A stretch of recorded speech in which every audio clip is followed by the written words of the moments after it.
Merhaba, bugün size motifli hırka anlatımı yapacağım. İstiyorsanız bebeklerinize, istiyorsanız çocuklarınıza göre yapabilirsiniz. Ya da daha büyük birine göre yapabilirsiniz. Videonun içerisinde de çokça örneğini verdim. Pinterest yeleğin kollu hali gibi düşünebilirsiniz. Hırka 8 tane motiften oluşuyor. Bunun yeleğini de anlattım. Bir sonraki videoda bu da gelecek. Yeleğini de aynı şekilde yapıyoruz. Normalde ben bu hırkayı yüklemiştim. Orada motifi anlatımı yoktu. Video uzun olduğu için motif anlatımını eklememiştim.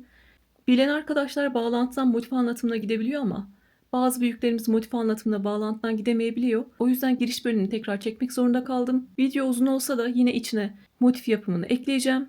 Önceki videolardan. Oradan motifin nasıl yapıldığına bakıp hırkanızı örmeye başlayabilirsiniz.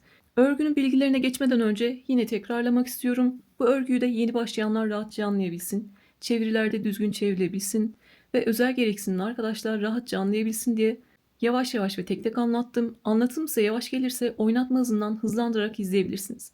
Ben de başka videoları 2x yaparak izliyorum.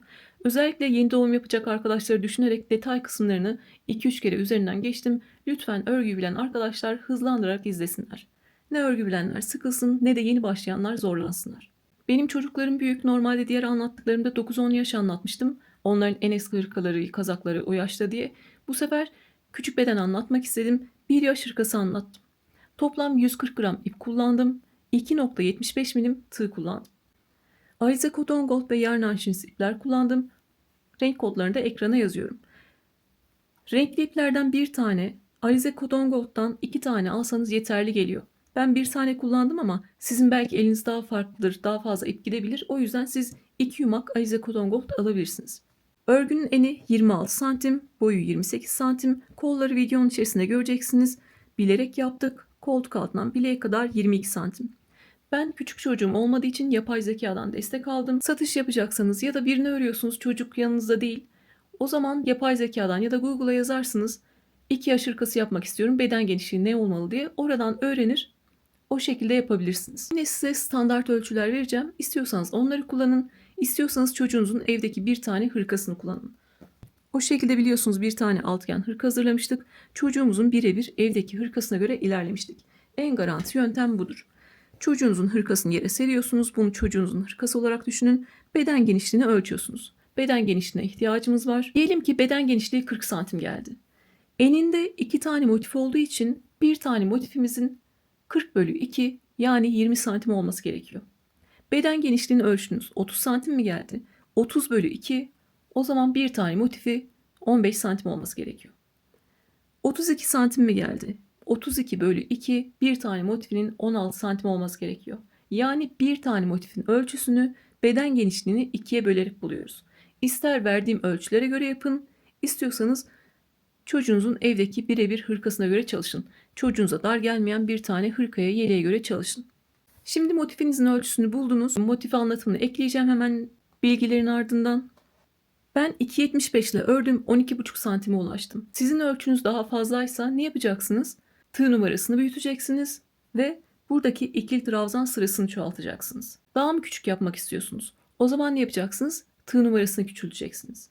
Yani motifin büyüklüğünü ayarlamak için motifi küçültmek istiyorsak tığ numarasını küçültüyoruz. Motifi büyütmek istiyorsak tığ numarasını büyütüp yeteri kadar ikili trabzanlarla örüyoruz. Motifi örerken göreceksiniz. İstediğiniz ipi kullanabilirsiniz. Buradaki çocuk altıgen hırkasında Alize Baby West kullanmıştık. İpinize göre motifin ölçüsü değişecektir. Onu da yine tığ numarasıyla ayarlıyoruz. Ve sıra sayılarıyla ayarlıyoruz. Şimdi artık bir tane motifin ölçüsünü buldunuz. Benim yaptığım anlatıma göre artık bir tane motif örüyoruz ve hırka yapımına geçiyoruz. Ben burada Afrika menekşesi motifi kullandım. Siz istiyorsanız başka bir kare motif kullanabilirsiniz. O artık sizin zevkinize kalmış. Birinci sıra için sihirli halka yapıyoruz ve sihirli halkanın içine 16 tane ikili trabzan yapıyoruz. Sihirli halka içinde ipi tuttum ve döndürdüm. İpi tuttum ve döndürdüm. Bir tane halka elde ettim. Ben küçüklükte böyle öğrendiğim için böyle devam ediyorum. Siz istediğiniz şekilde, öğrendiğiniz şekilde devam edebilirsiniz. Birinci sıra için sihirli halka yaparak başlıyorum. Halkanın içine tığla girdim. İpi aldım ve 3 tane zincir çekiyorum. 1, 2 ve 3. Bu 3 zincirde bir ikili trabzan kabul ediyorum. İkili trabzan için tığın başına doladım, halkaya girdim. Tığın üzerinde 3 ilmek var. İkisini birlikte aldım. Tığın başına doladım, halkaya girdim, ipi aldım. Tığın üzerinde 3 ilmek var. İkisini birlikte aldım. Tığın başına doladım, halkaya girdim. 3 ilmeğin önce ikisini, sonra ikisini aldım. Tığın başına dola, halkaya gir, ikisini birlikte al. Baştaki 3 zincirle beraber toplam 5 tane ikili trabzanın olmuş oldu. Yani 3 zincirden sonra halkanın içine 15 tane ikili trabzan yapıyoruz. Toplam 16 tane ikili trabzanımız olmuş oluyor. Şimdi sırasıyla devam ediyorum. 6 7 8 9 10 11 halkadaki ip kısaldığı zaman çekiyorum. 12 13 14 15 ve 16. Sıra sonundayım. En son ipi kapatmadan, halkayı kapatmadan tekrar sayıyorum. 2 4 6 8 10 12 14 16. 16 tane ikili trabzan oldu. Sıra sonunda halkadan kalan ipi çekiyorum ve halkanın ortasındaki boşluğu kapatıyorum. Sıra sonunda en başta 3 tane zincir çekmiştik. 3. zincirin içine girdim. İpi aldım ve kaydırdım. Birinci sıramızı böylece bitirmiş olduk. Sıra sonunda ipi gevşetiyorum. Motifi içinden geçirdim ve ipimi sıkılıyorum. Sıkıladıktan sonra yeteri kadar ip bırakıp kesiyorum. En son o ipleri beraber temizleyeceğiz. Daha anlaşılır olabilmesi için açık bir renk kullanacağım ikinci sırada. İkinci sıra için tığa ilmek yaparak başlıyorum. Onun için de yine sihirli halka yapar gibi ipi aldım ve döndürdüm. Bu sefer daha küçük bir halka yaptım. Tığla giriyorum. İpi aldım ve bir zincirle bir ilmek oluşturdum. İkili trabzan yapacağım için tığın başına doluyorum. 2 ilmeği birden tuttum. 2 ipi birden tuttum. İstediğiniz yerden başlayabilirsiniz. Ama ben burada çektiğimiz 3 zincir noktası araya denk gelsin diye en son 3 zincirin tepesine kaydırmıştık. Bir sonraki trabzanın yanındaki boşluktan başlıyorum. Bir sonraki trabzanın yani zincirden sonra yaptığımız ilk trabzanın yanından boşluktan girerek başlıyorum. Tığın üzerinde 3 ilmek var. İkisini birlikte aldım. Buradaki ipi de gizlemek istiyorum. İpin üzerine aldım ve ikisini birlikte aldım. Aynı yere 2 tane daha ikili trabzan yapıyorum.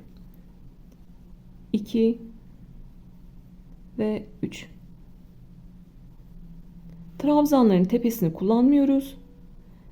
1-2 tane trabzan atlayıp sonraki boşluğa yani ikinci ve üçüncü trabzanın arasındaki boşluğa 3 tane ikili trabzan yapıyoruz. Tığın başına doladım. 1-2 tane trabzan atladım. Sonraki boşluğa 3 tane ikili trabzan yapıyorum. 1 2 ve 3.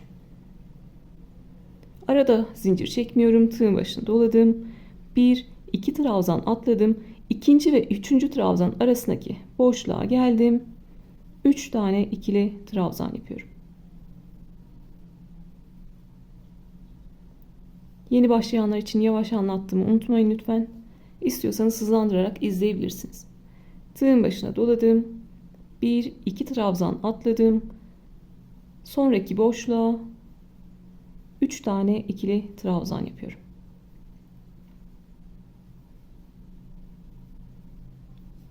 Dört tane üçlü grup yaptık. Bunu 8'e tamamlayacağız. Sıra sonundayım. Sıra sonunda ilk yaptığım ikili trabzanın tepesine geldim. İpi aldım ve kaydırdım. Kaydırmayla ikinci sıranı da bitirmiş oldum. İpimi esnetiyorum. Motifi içinden geçirip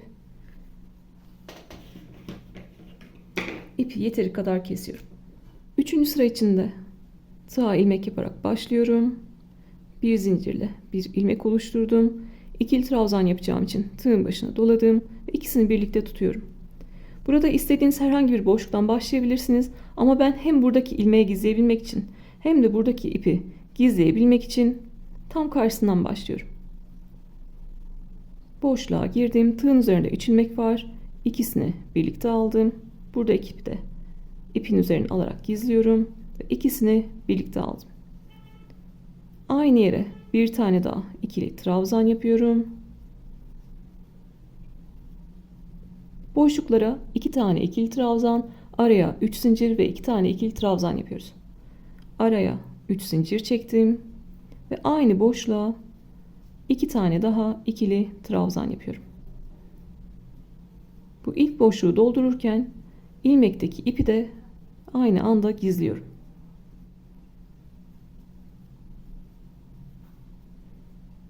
İlk boşluğumuzu yapmış olduk. Burada kalan ipi kesmek istiyorum.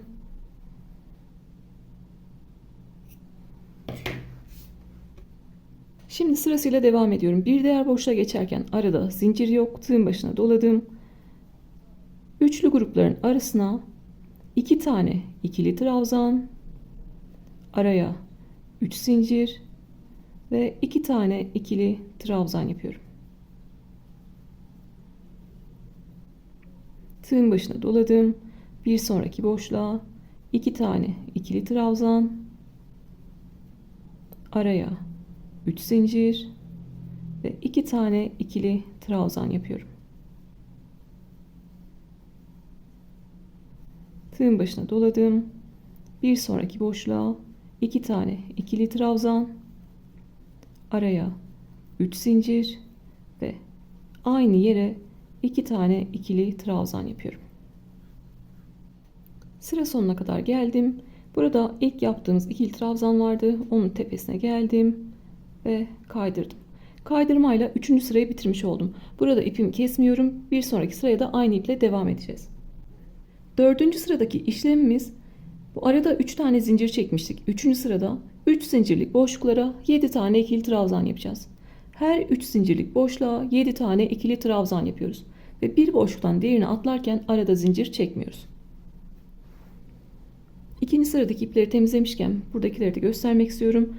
Özellikle bu halkadan kalan ipi tekrar böyle çekiyorum. Biz örerken yine gevşemiş. Ortayı kapattım. Burada bir zincirle buraya sabitliyorum. Ördüğümüzde, yıkadığımızda, giydiğimizde sökülmesin.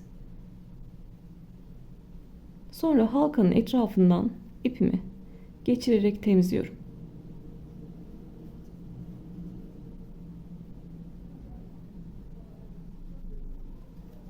En son motifi esnettim ve dışarıda kalan ipi kesiyorum.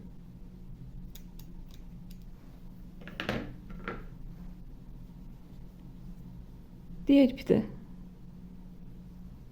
yine halkanın etrafından geçireceğim.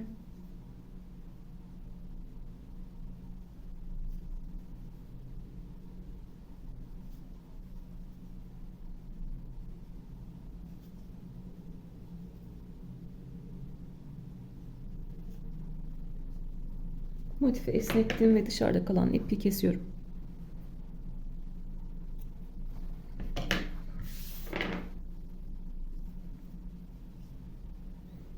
Böyle görünüyor. Motiflerde ip temizlemek, örgülerde ip temizlemek, örmek kadar önemli. Bir bütün hırkayı ya da herhangi bir örgüyü yaptığınızda, üzerinize giydiğinizde örgünüz patlayabilir. Benim ilk yaptığım hırka öyle patlamıştı. O yüzden özellikle yeni başlayanlar için bu ip gizleme olayını göstermek istiyorum.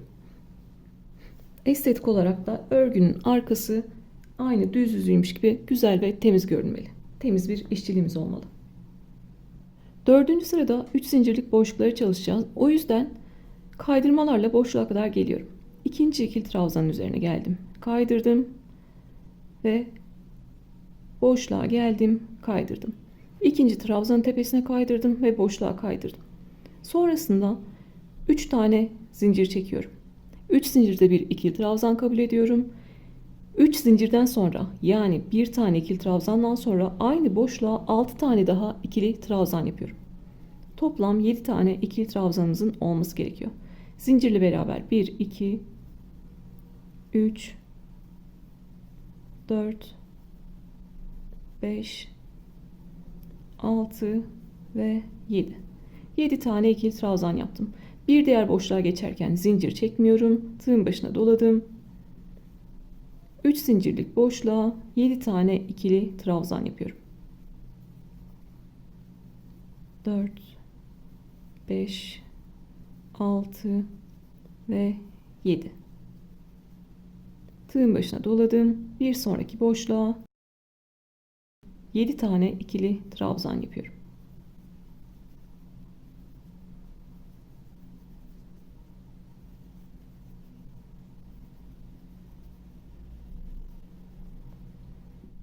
Sıra sonuna kadar geldim. Sıra sonunda 3 tane zincir çekmiştik en başta. 3. zincirin içine giriyorum. İpi aldım ve kaydırdım. Sıra sonunda kaydırmayla bitirdik yine.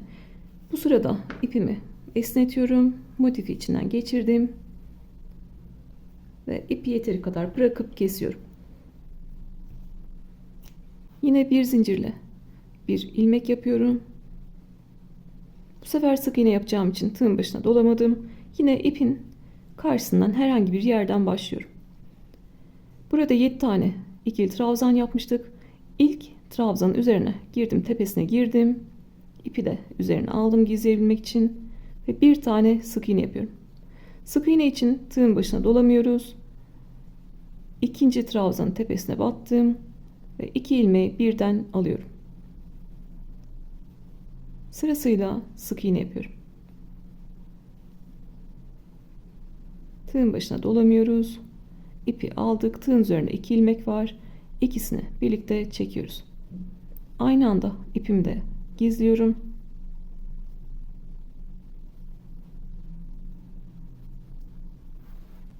Sırasıyla 7 tane sık iğne yaptık. Şimdi yine sık iğne yapacağız ama bu sefer uzatarak yapacağız. Buradaki 2 V'nin arasına 3. sıradaki boşluğa giriyorum. İpi aldım ve uzatıyorum. Bir tane sık iğne yaptım. Sonrasında yine 7 tane sık iğne yapıyorum. Aşağıdaki ikili trabzanların üzerine sık iğne yapıyorum. 2 3 4 5 6 ve 7. Sırasıyla 7 tane sık iğne yaptım. Bir sonrakini 3. sıradaki V'lerin arasına yapıyorum. İpi aldım, uzattım ve sık iğne yaptım. Burada sık iğne yaptıktan sonra ilk trabzan tepesini kaçırabilirsiniz. O yüzden sayarak gitmekte fayda var. 1 2 3 4 5 6 ve 7. Sonrasında 2 V'nin arasına girdim. 3. sıraya ipi uzattım ve bir tane sık iğne yaptım. 1 2 3 4 5 6 ve 7. Aşağıya geldim. İpi aldım, uzattım ve sık iğne yaptım. 7 tane sık iğne yaptım. Batacağım tek yer buradaki boşluk. En son buradaki boşluğa da batıyorum. Bir tane uzun sık iğne yapıyorum. İpimi uzattım ve sık iğne yaptım. Sıra sonunda burada ilk yaptığım sık iğnenin tepesine geliyorum.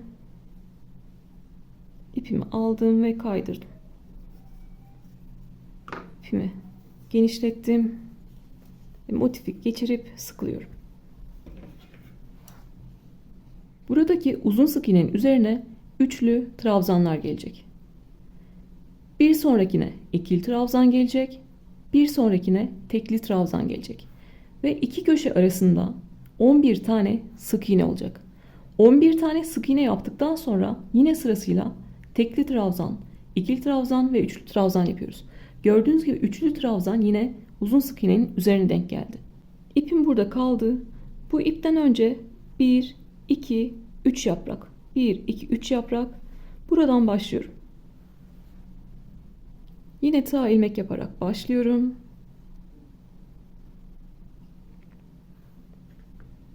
Bir, iki, üç yaprak bıraktım.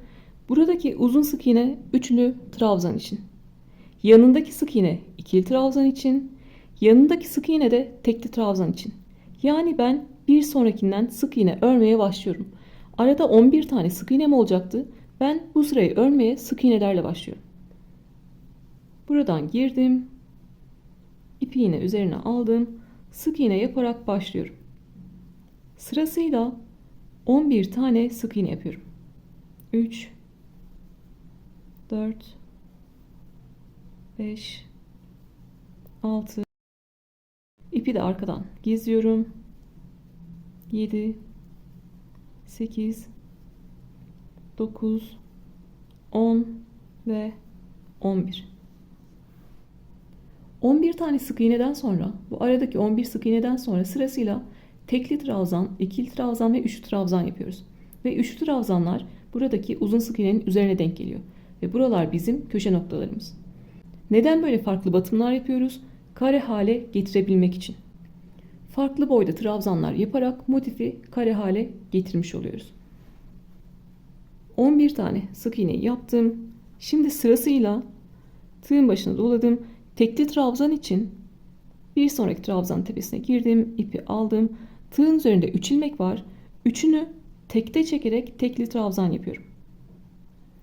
Bir sonrakine ikili trabzan yapacağım. Tığın başına doladım. İkisini birlikte aldım. Bir sonrakine, yani uzun sık iğnenin üzerine üçlü trabzan yapacağım. Tığın başına doladım. Uzun sık iğnenin tepesine battım. Tığın üzerinde 3 ilmek var. 3 kere de çıkacağım bu sefer de. İlkini tek. İlk ilmeği tekte aldım. Sonra ikisini birlikte aldım. Burada köşe noktası oluşturacağız. O yüzden 1 2 3 tane zincir çektim. Tığın başına doladım. Aynı yere uzun sık iğnenin tepesine bir tane daha üçlü trabzan yapıyorum.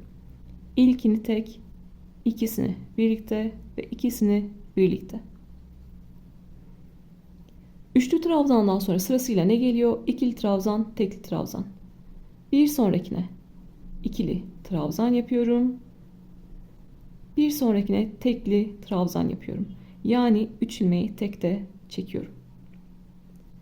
Sonra bu arada 11 tane sık iğnemiz var. Sırasıyla 1 2 3 4 5 6. Burada da 3. yaprağın üzerine başlamamın nedeni buradaki bu bizim bitiş yerimiz araya gelsin. Biz buradaki köşeyi burada yapmakla uğraşmayalım.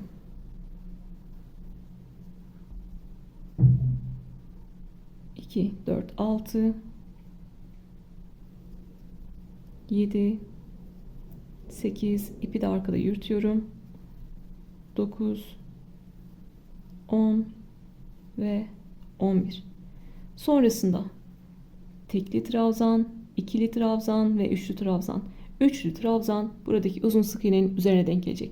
Burada denk gelmiyorsa demek ki aradaki sık iğnelerde ya 10 tane yaptınız ya 12 tane yaptınız. Sayarak ilerlemekte fayda var. Tığın başına doladım. Bir sonrakine tekli trabzan yaptım. Bir sonrakine ikili trabzan yaptım.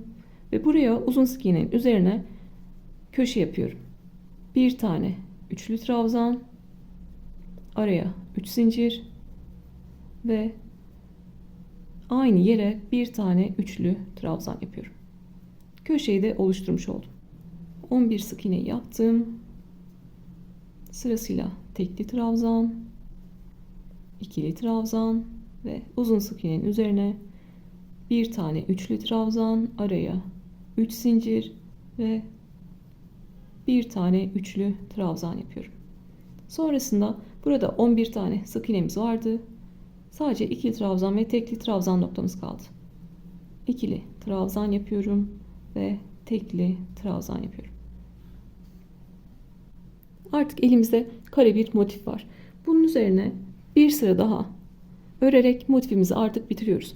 Bir sonraki sırada sadece ikili trabzanlar yapıyoruz.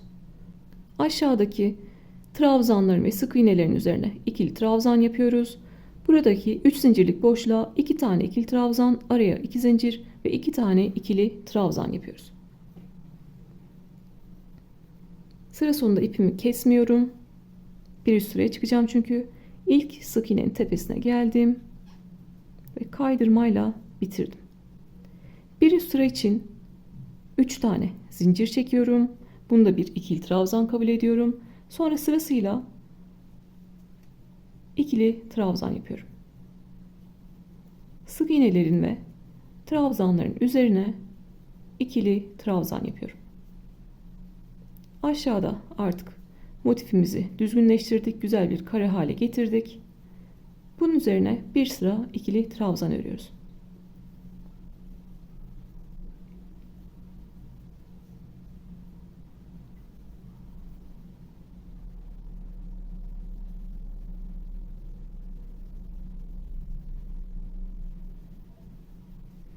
En son buradaki 3 trabzan üzerine de ikili trabzan yaptım.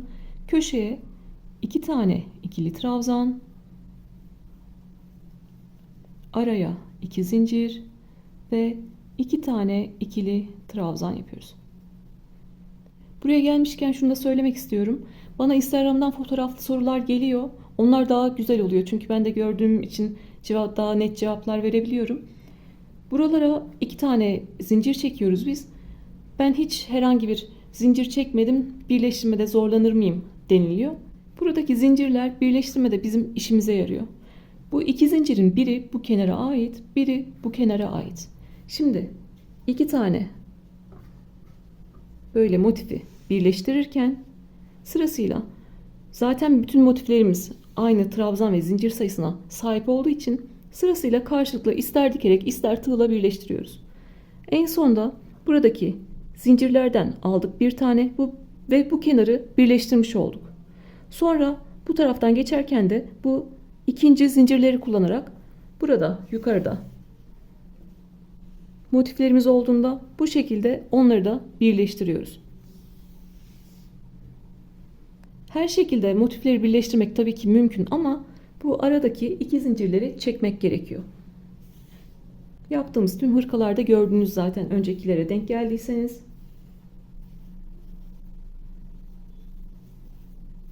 Köşede 2 tane ikili trabzan, araya 2 zincir ve 2 tane ikili trabzan yaptık. Sırasıyla devam ediyorum. 3 trabzan üzerinden başladım. Sırasıyla ikili trabzan yaparak devam ediyorum. Bu sırada sadece ikili trabzan yapıyoruz. Bir köşeyi daha göstermek istiyorum. Sonra sıra sonuna kadar öreceğiz. Köşeye kadar geldim. Köşeye 2 tane ikili trabzan, araya 2 zincir ve aynı yere 2 tane ikili trabzan yapıyorum. En son köşeyi yaptım. 3 tane trabzan kalmıştı aşağıda. Onların üzerinde 3 tane ikili trabzan yaptım. Ve sıra sonunda ipimi uzatıp kesiyorum.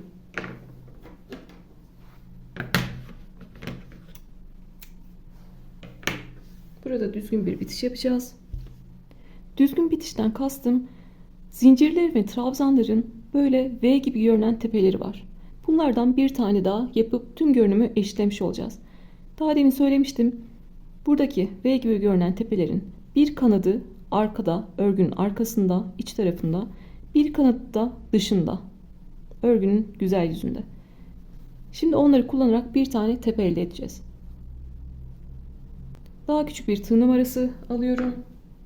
2 milim bir tığ numarası aldım. Geçişler daha kolay olsun diye. Başlarken 3 tane zincir çekmiştik. Ona dokunmuyorum. Bir sonraki yani ilk yaptığımız ikili trabzanın tepesine alıyorum. 2 kanadını birden aldım. Ve ipi örgünün arkasına çekiyorum. Burada da en son yaptığımız ikili trabzan var. Onun da arka kanadından giriyorum. İpi tekrar aldım ve arka kanattan geçirdim. Burada bir tane daha trabzan tepesi oluşturmuş olduk. Örgünün arkasındayım. Buradan bir ip aldım. Buradan bir ip aldım. Ve çekiştirmeden ipimi buradan geçiriyorum. Çekiştirsem çünkü buradaki tepeyi de daraltabilirim. İpimizi arkada gizliyoruz. Bir tane zincir çekip buraya sabitledim. Sonrasında buradaki sık iğnelerin içinden geçirerek ipimi gizliyorum. Yeteri kadar gizledikten sonra örgüyü esnetiyorum. Esnettikten sonra dışarıda kalan ipi kesiyorum. Burada ilmekten kalan ip vardı. Sık iğnenin altına gizlemiştik. Onu da kesiyorum. Başka yerde var mı? Burada da kesiyorum.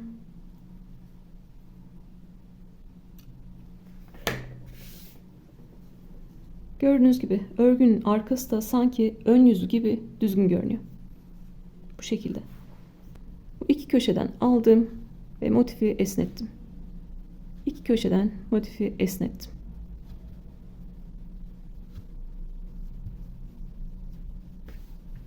Bu şekilde motifi daha düzgün bir hale getirmiş oluyoruz. 8 tane motif hazırlıyoruz.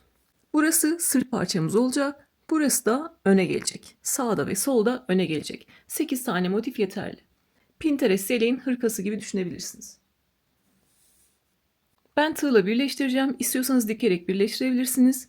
Dikerek birleştirecek olanlar da ben nerelere batıyorsam tığla oralardan iğneyle giriyorlar. Eşit şekilde ilerliyorlar. Şimdi şunları alıyorum. Siz de yerleşiminizi yaptığınız kendinize göre bir tane fotoğraf çekebilirsiniz. Ön parçalar nasıl dursun istiyorsanız bunları alıyorum, sırttan birleştirmeye başlıyorum. Motifleri 2.75 milimle örmüştüm, yine 2.75 milimle birleştiriyorum. Siz de motiflerinizi hangi numarayla ördüyseniz onunla birleştiriyorsunuz.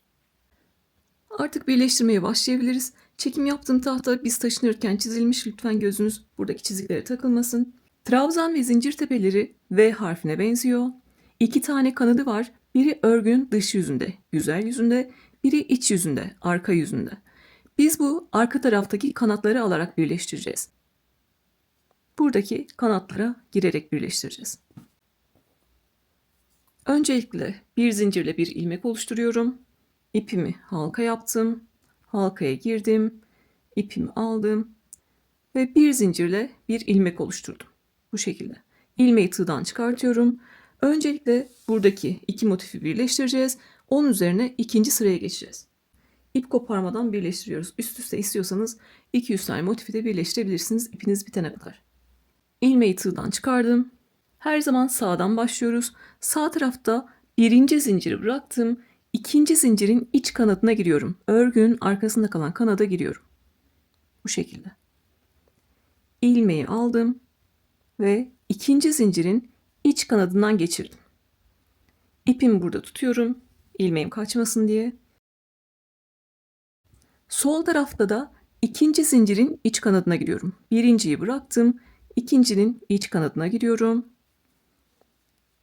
İpi aldım ve ilmekten geçirdim. İkinci zincirlerin iç kanadıyla başlamış olduk. Burada önemli olan dikiş yapsanız da böyle tığla da birleştirseniz karşılıklı eşit şekilde devam etmek. Burada ikinci zincirin iç kanadını aldıysam burada ikinciyi alıyorum. Sırasıyla trabzanlarla devam ediyoruz. Burada birinci trabzanı aldıysam bu tarafta da birinci, burada beşinciyi aldıysam burada beşinci, yani karşılıklı aynı sayılarla devam ediyoruz. Zaten tüm trabzan sayılarımız ve zincir sayılarımız eşit. O yüzden atlamadan ilerliyoruz. İkinci zincirlerin iç kanadıyla başladık. Artık sadece trabzanlarımız var. Birinci trabzanın iç kanadı sağ tarafta, solda da birinci trabzanın iç kanadı. Tığın üzerinde 3 ilmek var. Üçünü birlikte çekerek ilmekten kaydırıyorum. Sağda ikinci trabzanın iç kanadı, solda ikinci trabzanın iç kanadı. Tığın üzerinde 3 ilmek var. İpi alıyorum ve 3 ilmeği birlikte çekiyorum. Burada yapabileceğiniz hata, diğer örgülerde de başka arkadaşlar da geliyor, elinizi sıkı tutmak. Sıkı sıkı yaparsanız orada kasma olur. O yüzden ne tığ sıkıyorum ne buradan geçen ipi sıkıyorum. Üçüncü trabzanın iç kanadı, üçüncü trabzanın iç kanadı ve tığın üzerindeki 3 ilmeği birlikte çekiyorum. Dördüncü trabzan, dördüncü trabzan ve tığın üzerindeki 3 ilmeği birlikte çekiyorum. Zaten siz eliniz sıkıysa burada ilmekleri çekmekte zorluk yaşayacaksınızdır. Oradan fark edebilirsiniz. Bu şekilde karşılıklı Trabzan tepelerinin iç kanadına girerek tığın üzerindeki 3 ilmeği kaydırıyorum. Ne tığ sıkıyorum ne ipi gergin tutuyorum. Gevşek gevşek birleştiriyorum. Zaten çok az motifimiz var, o yüzden kesmeden zincirlere kadar ilerleyeceğim.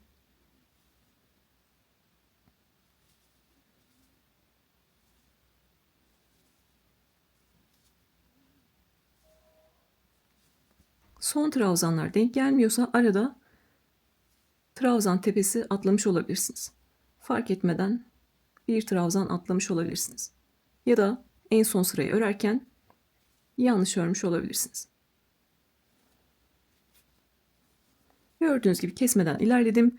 Sağda en son trabzanın iç kanadını aldım. Solda en son trabzanın iç kanadını aldım. İki zincir noktasına geldik. Burada ne yapacağım? Köşede iki zincir var. Biri bu kenara ait, biri bu kenara ait. Biz burayı birleştirdiğimiz için ne yapacağız? Sadece birinci zincirlerin iç kanadını alıp bırakacağız. Buraya da geçersem bu kenara geçmiş olurum. En son biterken sağda birinci zincirin iç kanadı, solda birinci zincirin iç kanadı ve 3 ilmeği birlikte çekiyorum. Birinci sırada motifleri birleştirmiş olduk. Ve görüntüsü de bu şekilde. Bir üst sırada da yapacağımız işlem değişmeyecek. Hırka da yapabilirsiniz, battaniye de yapabilirsiniz. Mantık hep aynı. İkinci zincirlerle başla, trabzanlarla devam et, birinci zincirlerle bitir. Siz belki boyunu uzun yapmışsınızdır, fazladan motif eklemişsinizdir. Ne yapacaksınız? Üst üste bu şekilde devam edeceksiniz. İkinci zincirlerle başla, trabzanlarla devam et, en son birinci zincirle bitir. Biz 2 sıra yapacağız. Bu sırayı da yapalım ve ipimizi artık sıra sonunda koparalım. En son birinci zincirlerin iç kanadını aldık ve ilmekten kaydırdık. Her zaman sağdan başlıyoruz.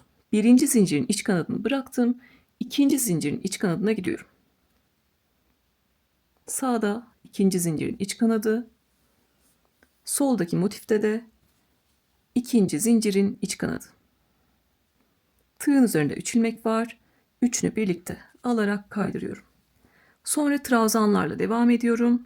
Birinci trabzanın iç kanadı, birinci trabzanın iç kanadı. Birinci sırada nasıl birleştirdiysek üst üste kaç tane motif olursa olsun aynı şekilde devam ediyoruz. Önemli olan elimizi sıkmayalım. Ortada kasma olmasın.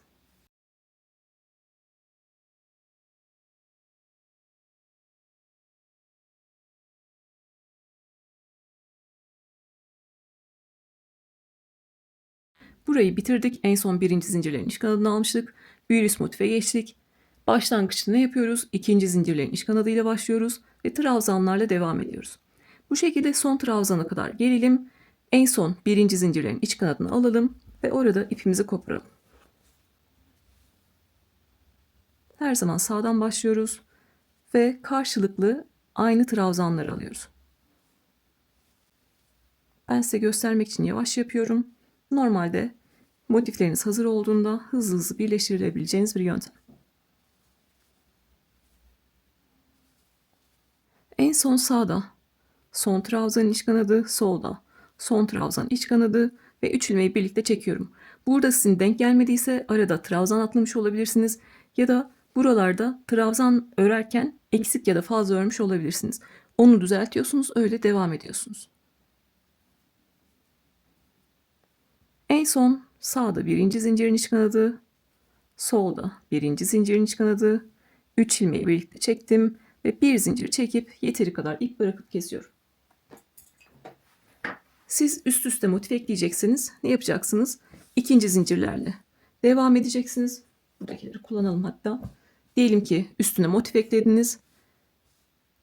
İkinci zincirlerin iç kanadıyla başlıyorsunuz. Trabzan tepeleriyle devam edip birinci zincirde en son bırakıyorsunuz. Birinci zincirlerinde iç kanadını alıp ipinizi yeteri kadar bırakıp koparıyorsunuz. Şimdi burası bizim sırt parçamız. Artık kabaca sırt parçamızı oluşturduk. Artık diğer motiflerimiz var.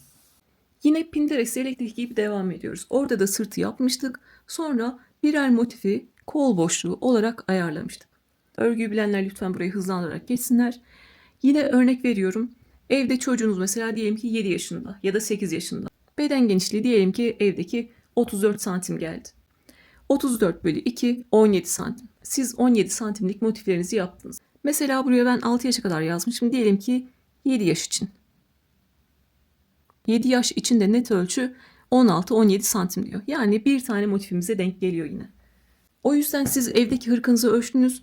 Motifiniz 12 santim. Evdeki hırkanın kol boyu, kol boşluğu 11 santim diye siz onu dert etmeyin. Zaten kol boşluğunu bu şekilde geniş bırakın ki çocuğumuz da rahat hareket etsin. İçine istediği kalınlıkta kazaklar giyebilsin.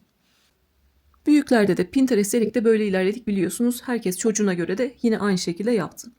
Beden genişliğine göre doğru motif ölçüsünü yaptıysanız zaten kol boşluğunda da zorlanmayacaksınız. Burada yapacağımız işlem ne? Bunları alıyorum. Bunlar kol boşluğunu oluşturacak. Koltuk altından birer motifi yine aynı şekilde birleştiriyorum. Bir zincirle bir ilmek oluşturuyorum. Tığ ilmekten çıkardım. İlmeği tığdan çıkardım. Yine sağda ikinci zincirin iç kanadı ve ilmeği ikinci zincirin iç kanadından geçiriyorum. Solda da ikinci zincirin iç kanadı. Sağda birinci trabzanın iç kanadı, solda birinci trabzanın iç kanadı. Bu şekilde sırt parçasını anlattığım gibi birinci zincirlere kadar devam ediyoruz. Birleştirme mantığımız neydi? İkinci zincirlerin iç kanadıyla başla, karşılıklı trabzanları al ve birinci zincirin iç kanadıyla bitir. Burada ipimi koparmadan yine size bir şey anlatacağım. O yüzden birinci zincire kadar geleceğim. Orada buluşalım. En son birinci zincirlerin iç kanadını aldım ve orada ipimi kesmeden bıraktım. Ne demiştim? Boyunu uzatan arkadaşlar olmuş olabilir. Sizin boyunuz 3 sıralı olmuş olsun. O zaman ne yapıyorsunuz? Siz koltuk altında 2 tane motif birleştiriyorsunuz. Bir tane motifi kol boşluğu olarak bırakıyorsunuz. Yani boyunu ne kadar yaparsanız yapın kol boşluğumuz değişmiyor. Boyunu 3 sıralı yapanlar ya da 4 sıralı yapanlar en son yukarıda bir motiflik kol boşluğu bırakıyorlar ve oraya kadar birleştiriyorlar. Burada en son birinci zincirlerin iç kanadını aldım ve bir zincir çekip yeteri kadar ip bırakıp kesiyorum. Bu tarafta da hızlıca aynı işlemi yapalım. Bir zincirle bir ilmek oluşturdum. Sağda ikinci zincirin iç kanadı.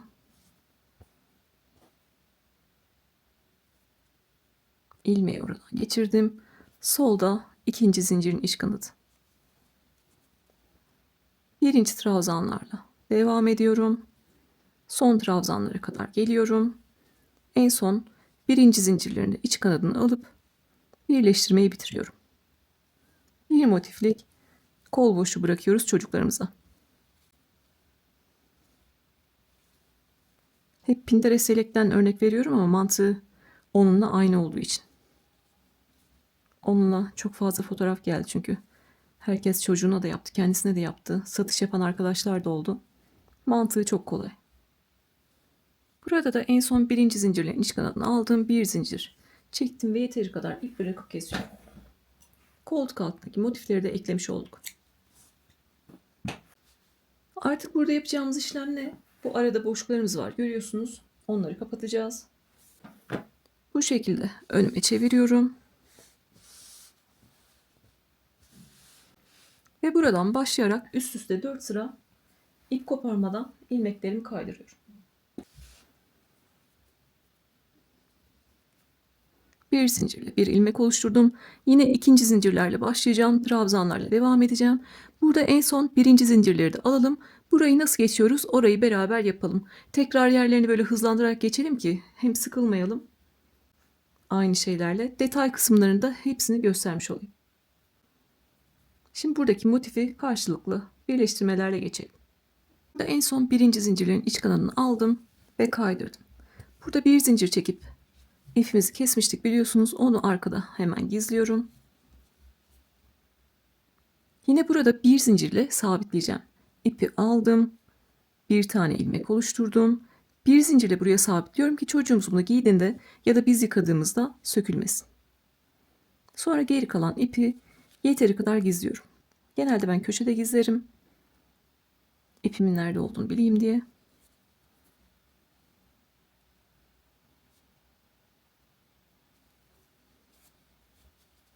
Sökmek zorunda kalırsam hep aynı yere bakarım o yüzden.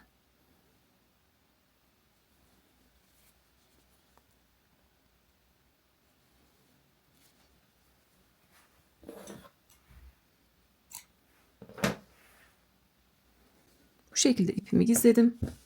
En son birinci zincirlerinde iç kanadını aldım ve kaydırdım. Normalde ne yapmam lazım? Bir üst motifte ikinci zincirlerle devam etmem lazım. Ama burada benim bir tane birleştirme noktam var. Fazladan bir yerim oluştu. O yüzden ne yapıyorum? En son kaydırma yaptığım yere. En son V harfi var. Görüyorsunuz. Kaydırmalarımız V harfi şeklinde görünüyor. En son V harfinin kanadına giriyorum. Bir tane kanadına girdim. Sağda zincirin iç kanadına giriyorum. Zaten bir tane zincirimiz kaldı. Diğer zinciri kullanmıştık. Tekrar gösteriyorum. Burası bizim en son kaydırma yaptığımız yer. Onun bir kanadına girdim ve zincirin iç kanadına girdim. Kalan zincirin iç kanadına girdim.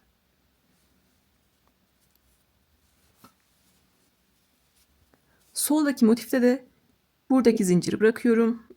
İkinci zincirin iç kanadına giriyorum. İpimi aldım ve ilmeklerden kaydırdım. Gördüğünüz gibi birleşim yerinde bu şekilde geçmiş olduk. Şimdi trabzanlarla devam ediyoruz. Biraz birleştirelim, oranın görüntüsünü göstereceğim. Trabzanlarla birleştirmeye devam ediyorum.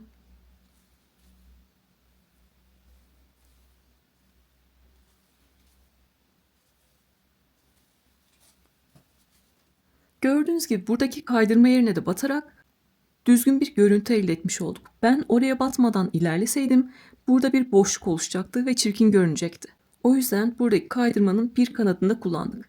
Hem kaydırmanın kanadına girdik, hem zincirin iç kanadına girdik. Sol tarafta da ikinci zincirin iç kanadına girdik ve kaydırdık. Sonra trabzanlarla devam ediyoruz. Yine en son birinci zincirlerin iç kanadını alalım ve bu iki motifi nasıl geçiyoruz? Buradaki birleşim yerini nasıl geçiyoruz? Onu size tekrar göstereceğim. Buradaki detaylara dikkat edin ki hem kasma olmasın hem de boşluk görüntüsü olmasın. Şimdi sıra sonuna kadar gelelim. Karşılıklı şekilde devam ettik. En son birinci zincirlerin iç kanadını aldık. Buradaki birleşim yerine geçeceğiz. Birleşim yerinde kasma olmaması için ne yapıyorum? Bir zincir çekiyorum ve bir üst sıraya geçiyorum. Arada bir zincir çekiyorum. En son birinci zincirlerin iç kanadını aldım. Arada bir zincir çektim. Bunu da çok sıkı sıkı çekmiyorum. Sonra yine zincirlerin iç kanadı ve trabzanların iç kanadı. Sıra sonuna kadar bu şekilde devam ediyorum. Buradaki tek fark, buradaki birleşim yerine bir zincirle geçmiş olduk. Gördüğünüz gibi herhangi bir kasma yok. O bir zinciri çekmezsek kasma olacaktır. Siz de buraya kadar birinci zincirleri alın. Sonra motifte parçada kalan tüm ipleri öncelikle temizleyelim. Diğer motife geçmeden temiz şekilde devam edelim. Buradan başlamıştık. 3 tane motifi geçtik. En son burada birinci zincirlerin iç kanadını aldım. Yine burada birleştirme yerimiz var. Ne yapacağız? Onu da bir kanadına batacağız. Diğer tarafta yaptığım işlemi burada tekrarlıyorum. Burası bizim en son kaydırma yaptığımız yer. Birinci zincirlerin iç kanadını almıştık. Onun bir kanadına batıyorum. Yine V harf şeklinde görünüyor. Bir tane kanadına battım. Burada da zincirin iç kanadına giriyorum. Sağ tarafta hem kaydırdığımız yerin kanadına girdim hem de zincirin iç kanadına girdim. Düzgün bir görüntü için. Solda yine ikinci zincirin iç kanadıyla devam ediyorum. Bu sefer tığın üzerinde 4 ilmek var. Onları çekiyorum. Sonra trabzanlarımız kaldı. Sırasıyla trabzanların iç kanadını alıyorum. Birinci zincire kadar devam ediyorum. En son birinci zincirinde iç kanadını alıp bir zincir çekip ipimi koparıyorum. Yeteri kadar ip bırakıp kesiyorum. Birinci zincirlerin iç kanadını alınca en son bir zincir çektim ve ipimi kopardım. Yine buradayken ipimi hemen gizliyorum. Arkada bir zincirle sabitlemeyi unutmuyoruz ki buradan sonra sökülmeye başlar. 4 tane motif baştan sona sökülmüş olur. Böyle bir ilmek oluşturdum. İpi ilmekten geçirdim. Yani bir zincirle oraya sabitlemiş oldum. Sonrasında kalan ipi gizleyelim. Artık yaka oluşturmaya geçelim. Kabaca yeleğimiz oluşacak. Çocuğumuzun üzerine deneriz. Sonrasında artık kolu örmeye başlayabiliriz. Bu çocuğumuzun artık hırkasının parçaları. Bu şekilde önüme aldım. Bunları öne getirdiğimde gördüğünüz gibi burası sırtı, burası da önü. Bunlar da kol boşluğu. Şimdi artık burada yeteri kadar yaka genişliği oluşturacağız. Kabaca bir yelek olacak. Çocuğun üzerine bu aşamada geçirebiliriz. Kol boşluğunu bu şekilde içinize daha çok sinecektir. Burada yaka genişliğini nasıl oluşturacağız derseniz yine aynı örnekten gidiyoruz. Yine Pinterest yelekteki gibi. Ne yapacağız? Burada yarıya gelene kadar buralardan birleştireceğiz. Ya da siz yaka genişliğini ne kadar istiyorsanız o kadar yapabilirsiniz. Buralardan birleştirdikten sonra burası bizim çocuğumuzun artık yaka kısmı olacak. Burada öncelikle şunu yapacağız. Karşılıklı düzgün ilerleyebilmemiz için en son nerede bitirmek istiyorsunuz mesela? Ben yine ortasına kadar geleceğim. Kaç tane trabzanım var? 2, 4, 6, 8, 10, 12, 14, 16, 18, 20, 21. 21 tane trabzanım var. Bu tarafta da 10 tane trabzan bırakacağım. Arka tarafta da 10 tane trabzan bırakacağım. Buradan itibaren sayıyorum. Elime bir tane işaretleyici aldım. İşaretleyiciniz yoksa iplerinizi kısa şekilde kesip tepelerden bağlayabilirsiniz. 1, 2, 3, 4, 5, 6, 7, 8, 9, 10. 10. trabzanın tepesine ilmek belirleyiciyi taktım. Arka tarafta da 1, 2, 3, 4, 5, 6, 7, 8, 9, 10. 10'uncunun tepesine ilmek belirleyiciyi taktım. Bir de bu taraftan sayayım. 2, 4, 6, 8, 10. Doğru, evet. Diğer tarafta da aynı şekilde yapıyorum. 10'uncuya taktım.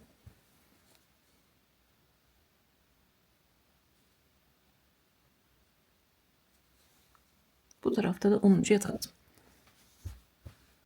Oraya gelince artık onları da alınca 10'uncuları da alınca artık orada ipimi koparacağım yani. Siz de açıklığınızı ne kadar istiyorsanız oralara ilmek belirleyici takıyorsunuz ya da iple bağlıyorsunuz. En son onları da alınca ipinizi orada koparıyorsunuz. Yine bir zincirle bir ilmek oluşturuyorum. Tığdan çıkardım. Yapacağımız işlem yine değişmiyor. Sağda ikinci zincirin iç kanadı, solda ikinci zincirin iç kanadı.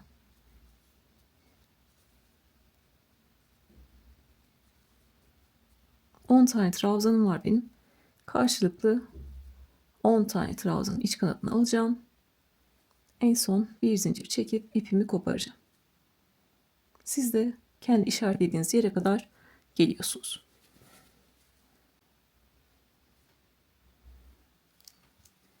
Zaten dikerek birleştiriyorsanız da aynı benim girdiğim yerlere giriyorsunuz.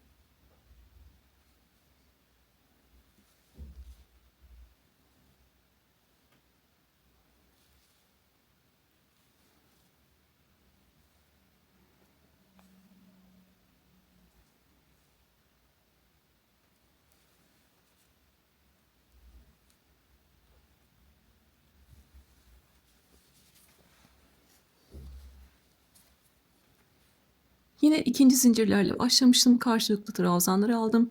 9 tane trabzan aldım. Zaten 10'uncularda ilmek belirleyici takmıştım. Onu çıkartıyorum. Karşılıklı 10. trabzanların iç kanadını aldım ve bir zincir çekip yeteri kadar ip bırakıp kesiyorum. Diğer tarafta da aynı işlemi yapacağım. Siz de işaretlediğiniz yere kadar geldiniz. En son onları da aldınız ve bir zincir çekip ipinizi kopardınız. Bu tarafta da aynı şekilde ilerleyelim. Gördüğünüz gibi mantığımız değişmiyor. İlmek kaydırmada. İkinci zincirlerle başla, trabzanlarla devam et. Bir zincirle yine bir ilmek oluşturdum. Her zaman sağ taraftan başlıyoruz. Sağda ikinci zincirin iç kanadı.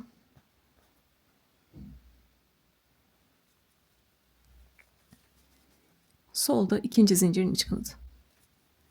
Sonra trabzanlarla devam ediyorum. En son 10'uncuyu da alacağım ve bir zincir çekip ipimi koparacağım. Kabaca bir yeleğe ulaşmış olacağız. 8 tane motif hazırladım. Başka bir videoda da yelek yapacağız. Aynı bu şekilde birleştireceğiz. Süslemelerle yelek oluşturacağız.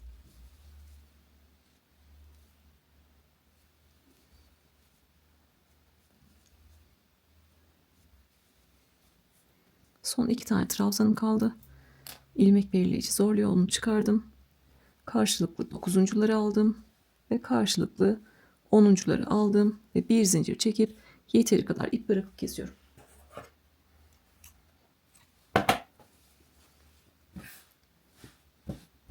Şimdi bu şekilde bir yeleğe ulaşmış olduk. Burası bizim yaka boşluğumuz.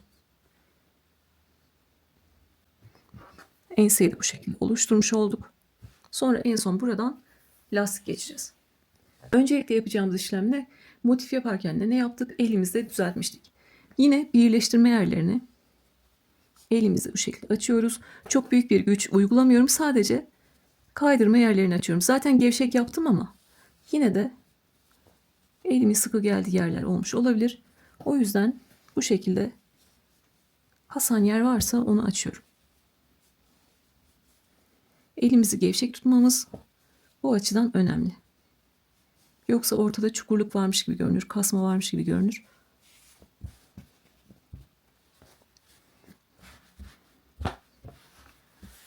Kabaca elimizle düzelttikten sonra şimdi çocuğumuzun üzerine giydiriyoruz. Zaten kolu kendisine göre ayarlamıştık. Beden genişliğine göre, kolları da ona göre ayarlamıştık. Enseye burada bir bakın. Belki siz bu noktada bir iki tane daha sökeceksiniz. Ense boşluğunu daha fazla çoğaltacaksınız. Burada bir zincir çekip ipimizi koparmıştık. Oradan ipinizi çekersiniz. Bir iki tane trabzan sökersiniz. Kaydırma sökersiniz. Yine bir zincir çekip ipinizi koparırsınız. Burada çocuğunuzun üzerine, bebeğinizin üzerine geçirin. O şekilde içinize sinen şekilde devam edin. Daha kapalı istiyorsanız daha fazla trabzan birleştirin onun gibi. Ama satış yapacaksanız ya da siz hamilesinizdir, bebeğinize yapacaksınız. O zaman garanti olsun diye böyle yarıda bırakmakta fayda var. Burada güzel bir yaka boşluğu oluşmuş oluyor çocuk için. Şimdi artık yapacağımız işlem yine iplerimizi gizleyelim. Buradan kolumuzu örmeye başlayalım. Güzelce kolumuzu örelim. Bedenden lastik geçelim ve hırkamızı bitirelim. Bayramda bebeğimizin, çocuğumuzun güzel bir hırkası olsun. Artık iplerimi de temizledim. Dışı bu şekilde, arkası bu şekilde, önü bu şekilde, yakamızı oluşturduk. İçi de bu şekilde. Zaten motifte de iplerimizi gizlemiştik. İçi de gördüğünüz gibi dışı kadar güzel görünüyor. Şimdi artık kolları öreceğiz. Bizim birleştirme yerlerimiz var, görüyorsunuz. Düzgün bir zeminimiz yok. Buralarda düzgün bir zemin var, trabzanlarımız var ama birleştirme yerlerimiz düzgün değil. O yüzden diğer örgülerde de, büyük örgülerde de ne yapıyorum? Öncelikle zemin düzeltiyoruz. Sonra onun üzerine örgümüzü örüyoruz. Burada da sık iğne ile önce zemini düzelteceğim.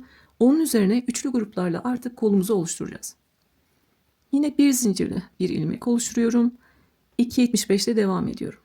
Bu sefer ilmeği tığdan çıkarmıyoruz. Koltuk altına bir yerden başlayacağım. Sırta doğru koltuk altına bir yerden başlıyorum. Mesela ilk trabzanın tepesinden başlayalım. İlk trabzanın tepesine girdim.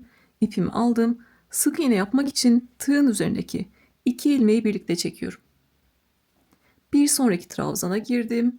İpi aldım. Tığın üzerinde iki ilmek var. İkisini birlikte alıyorum. Burada çok sıkı sıkı yaparsanız kol boşluğunuzu daraltırsınız.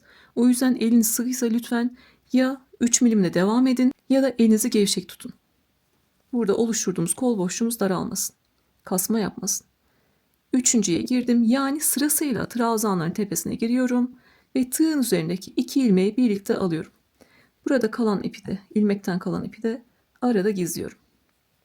Sırasıyla trabzanların tepelerine girerek bir tane sık iğne yapıyorum. Çok sıkı sıkı yapmıyorum yine.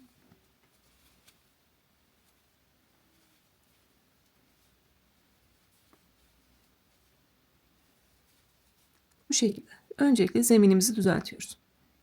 Son trabzana kadar gelelim hızlıca.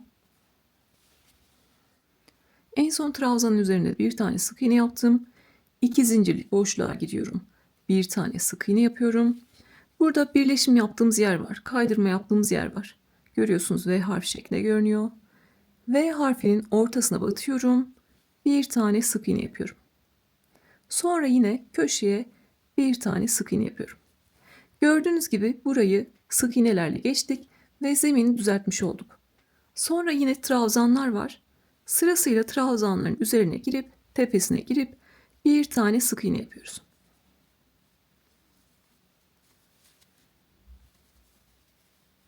Gördüğünüz gibi. En son trabzana kadar gelelim. Yeni başlayanlar lütfen kendisini kontrol etsinler. Birinci trabzanın üzerinden sık iğne örmeye başlamıştık. Bu şekilde devam ettik. Birleştirme yerinin tam ortasına da bir tane sık iğne yaptık. Yine yukarıdan aşağıya doğru devam ettik. Şimdi koltuk altındayız. En son trabzanın üzerine de bir tane sık iğne yaptım. 2 zincirlik boşluğa bir tane sık iğne yaptım.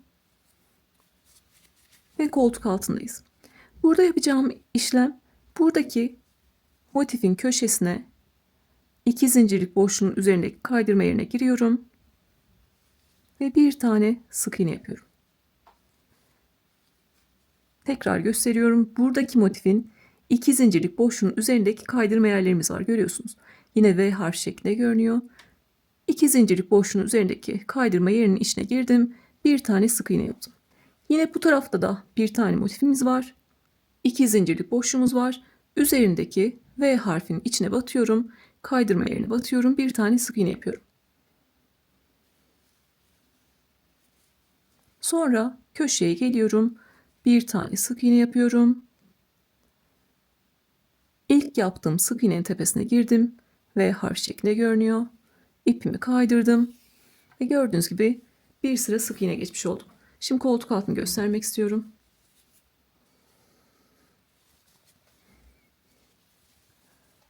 Yine güzel bir kavis var gördüğünüz gibi. Hem buradaki köşenin üzerindeki kaydırma yerine battık, hem buradaki köşenin üzerindeki kaydırma yerine battık.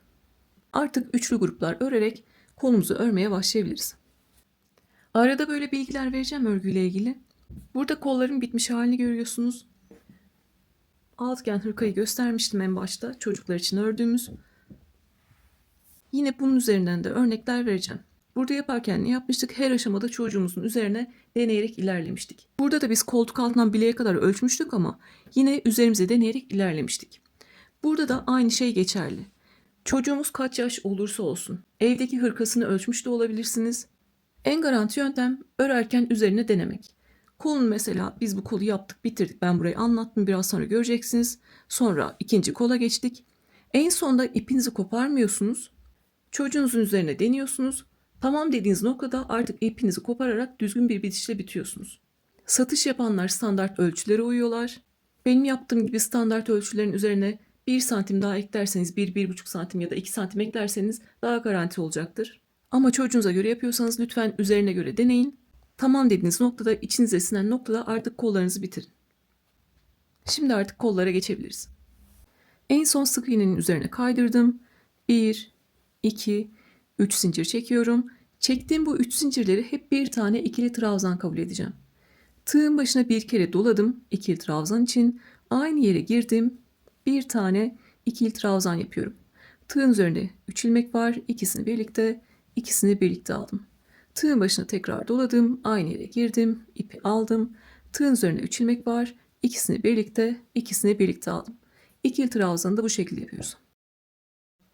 Bu şekilde üçlü gruplarla öreceğiz. Üçlü grup ne demek? 3 tane ikili trabzan demek.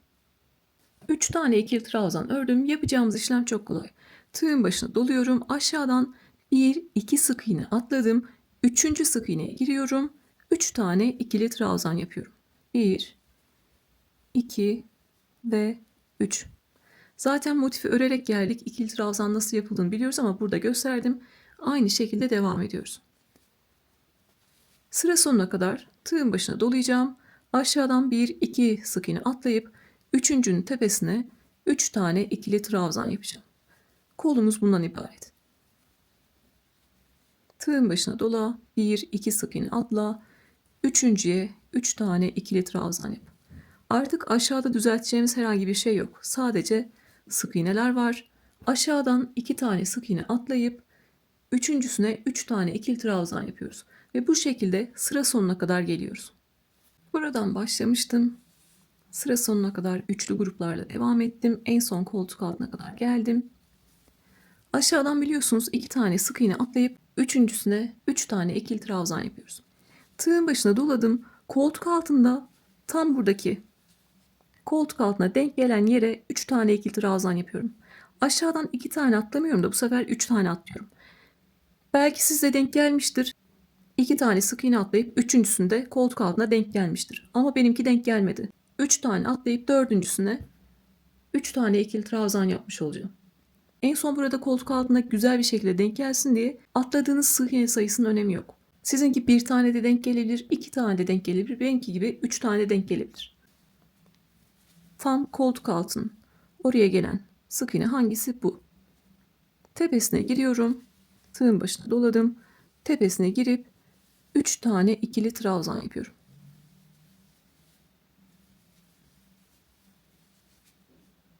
Burada yine 1-2 tane sık iğne tepesi var. Sıra sonunda 1-2 3. zincirin içine giriyorum. İpimi aldım ve kaydırdım. Bu şekilde birinci sıra üçlü grup sırasını bitirmiş oldum. Şöyle göstermek istiyorum. 2 tane atladığımızla 3 tane atladığımız arasında çok fazla bir şey olmadı ama koltuk altının oraya denk gelirse üçlü grup o şekilde güzel görünüyor. O yüzden tam koltuk altının olduğu yere 3 tane ikili trabzan yaptık. Şimdi bir üst sıraya nasıl çıkacağız? Kolu örmek çok kolay. Hep aynı şekilde devam edeceğiz. 3. zincirin içine kaydırmıştık. 2. trabzanın tepesine kaydırdım. 3. trabzanın tepesine kaydırdım. Bunları da gevşek gevşek yapıyorum. Boşlukları öreceğimiz için ve boşluğa da kaydırdım. 3 tane kaydırmayla boşluğa gelmiş oldum. Yine ne yapıyorum? 1, 2, 3 zincir çekiyorum. Bunda bir tane ikili trabzan kabul ediyorum. Tığın başına doladım.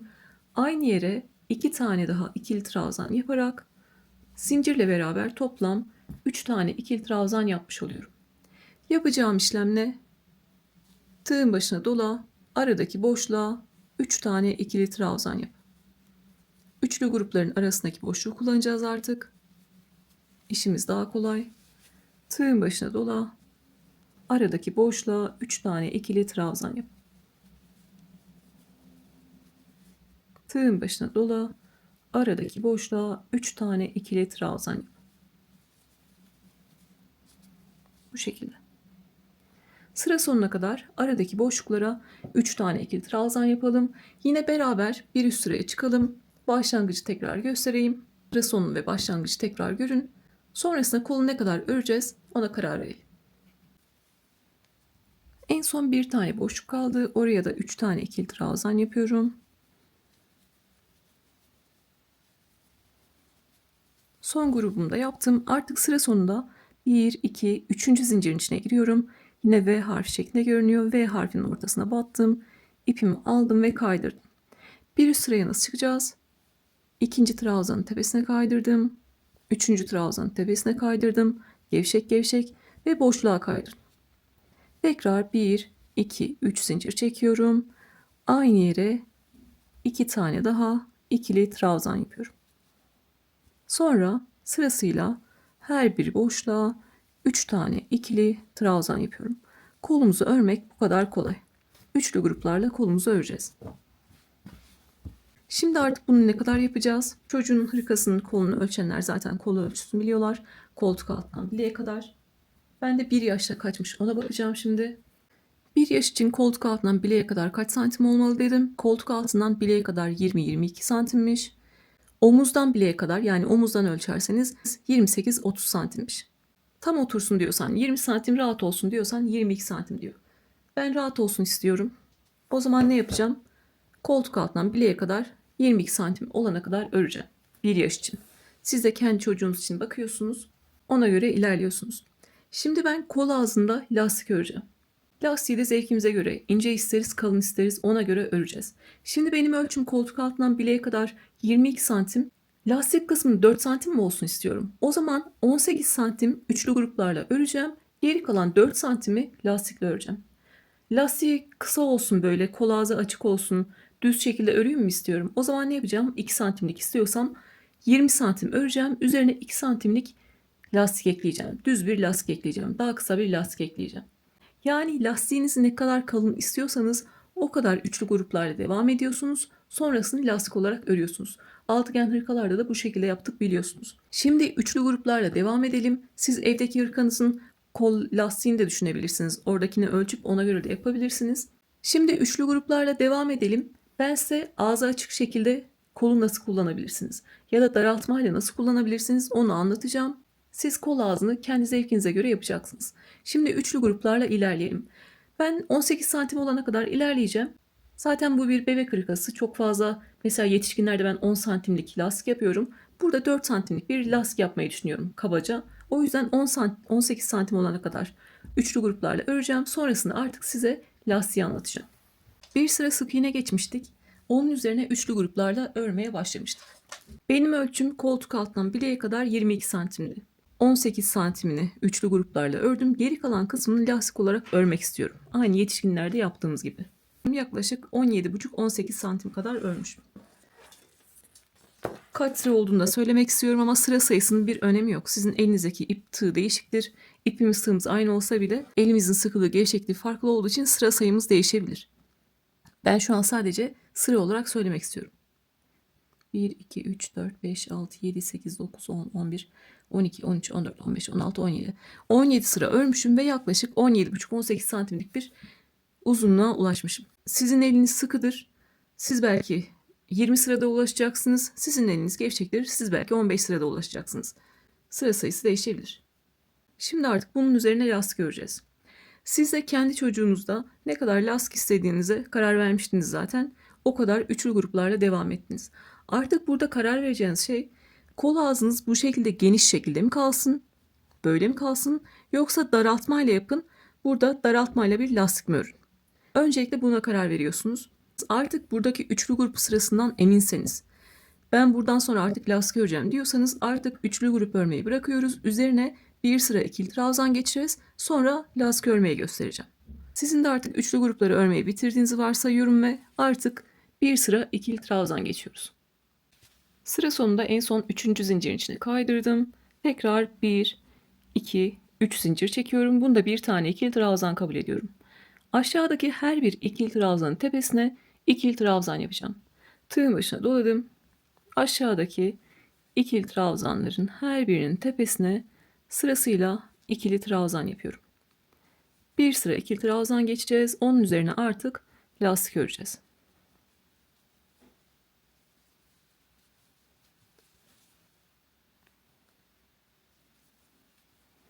Daraltma da yapacaksanız düz şekilde, geniş şekilde dursun da istiyorsanız bir sıra ikili trabzan geçiyoruz. Burası değişmiyor. Şöyle. Kol ağzında her bir ikili trabzanın tepesine bir tane ikili trabzan yapalım. Kol ağzında bu şekilde bir sıra ikili trabzan ördük. En son aşağıdaki ikili trabzanın tepesine de bir tane ikili trabzan yaptım. Sıra sonunda 3. zincirin içine kaydırıyorum. Ve bir sıra ikili trabzanı bitirmiş oldum. Şimdi artık lastik örmeye geçiyoruz. Öncelikle kol ağzını geniş isteyenler için düz lastiği göstereceğim. Sonra daraltmayla lastiği göstereceğim. Lastik için yine 1, 2, 3 zincir çekiyorum. Bu 3 zincirde yine bir tane ikili trabzan kabul ediyorum. Lastik örerken trabzanları bir önden bir arkadan alarak ikili trabzan öreceğiz. Yine ikili trabzanlar da öreceğiz. Bu 3 zinciri hem bir tane ikili trabzan hem de arkadan aldığım lastik kabul ediyorum. Trabzanları sırasıyla bir önden bir arkadan alacağımız için arkayla başladık.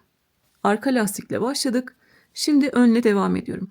Tığın başına doladım. Bir sonraki trabzanı önden alıp örüyorum. Trabzanın bir boşluğundan girdim, diğer boşluğundan çıktım. İpi aldım ve ikili trabzan örüyorum. Tığın başına doladım. Bir sonrakini arkadan alıyorum. Arkadan almak demek bir boşluğundan girdim, diğer boşluğundan çıktım. Trabzan tığın arkasında demek. Ve ikili trabzan yapıyorum. Yeni başlayanlar için böyle biraz yavaş anlatacağım. Sonra hızlı hızlı ilerleyeceğiz. Arkadan aldım, bir tane ikili trabzan yaptım. Şimdi önden alacağım. Önden almak demek trabzan tığın önünde kalacak demek. Önden aldım, bir tane ikili trabzan yaptım. Arkadan aldım, bir tane ikili trabzan yaptım. Önden aldım, ikili trabzan yaptım. Arkadan aldım, ikili trabzan yaptım. Önden aldığımda trabzan tığın önünde, arkadan aldığımda trabzan tığın arkasında. Birkaç tane daha göstereceğim. Önden aldım, ikili trabzan yaptım. Arkadan aldım, ikili trabzan yaptım. Önden aldım. İkili trabzan yaptım. Bu şekilde. Lastiğimizin görüntüsü de bu şekilde. Düz ördüğümüzde sırasıyla bu şekilde bir önden bir arkadan alarak sıra sonuna kadar geliyoruz. Şimdi sıra sonuna kadar bir önden bir arkadan alıp gelelim. Sıra sonunda buluşalım. Buradan örmeye başlamıştık. 3 zinciri, bir tane ikili trabzan ve arkadan aldığımız lastik kabul etmiştik. Sıra sonunda 2 tane ön lastiğin arasında kalıyor ve 3 zincir noktamız çok da belli olmuyor. O yüzden onu arka lastik kabul ediyoruz. Şimdi burada benim en son ördüğüm trabzan ön lastik olarak kaldı. Zaten ön lastik olmalı ki sonrasında 3 zinciri arka lastik kabul etmiştik. Sırasıyla devam etmeli. Burada sizin denk gelmediyse bu yanlış ördüğünüz için değil, trabzan sayılarının çift ya da tek olmasıyla alakalı. Burada sizin arka lastik denk geldiğinde ne yapacaksınız? Diğer örgülerde yaptığımız gibi, belki etekte bedende de denk gelecek. Aynısını yapacağız. 10 kadar lastiği söktüm. En son ön lastikte bıraktım. En son ön lastikte bıraktım. Tığın başına doladım. Bir kereliğine 2 trabzanı arkadan alıp örüyorum. Son trabzan ön lastik denk gelsin diye burada bir kereliğine 2 tane trabzanı arkadan alıp örüyorum. Arkadan girdim. Burada da 2 trabzanı birbirine yaklaştırmak için birinci trabzanın ipinden biraz, ikinci trabzanın ipinden biraz aldım ve ikili trabzan olarak ördüm.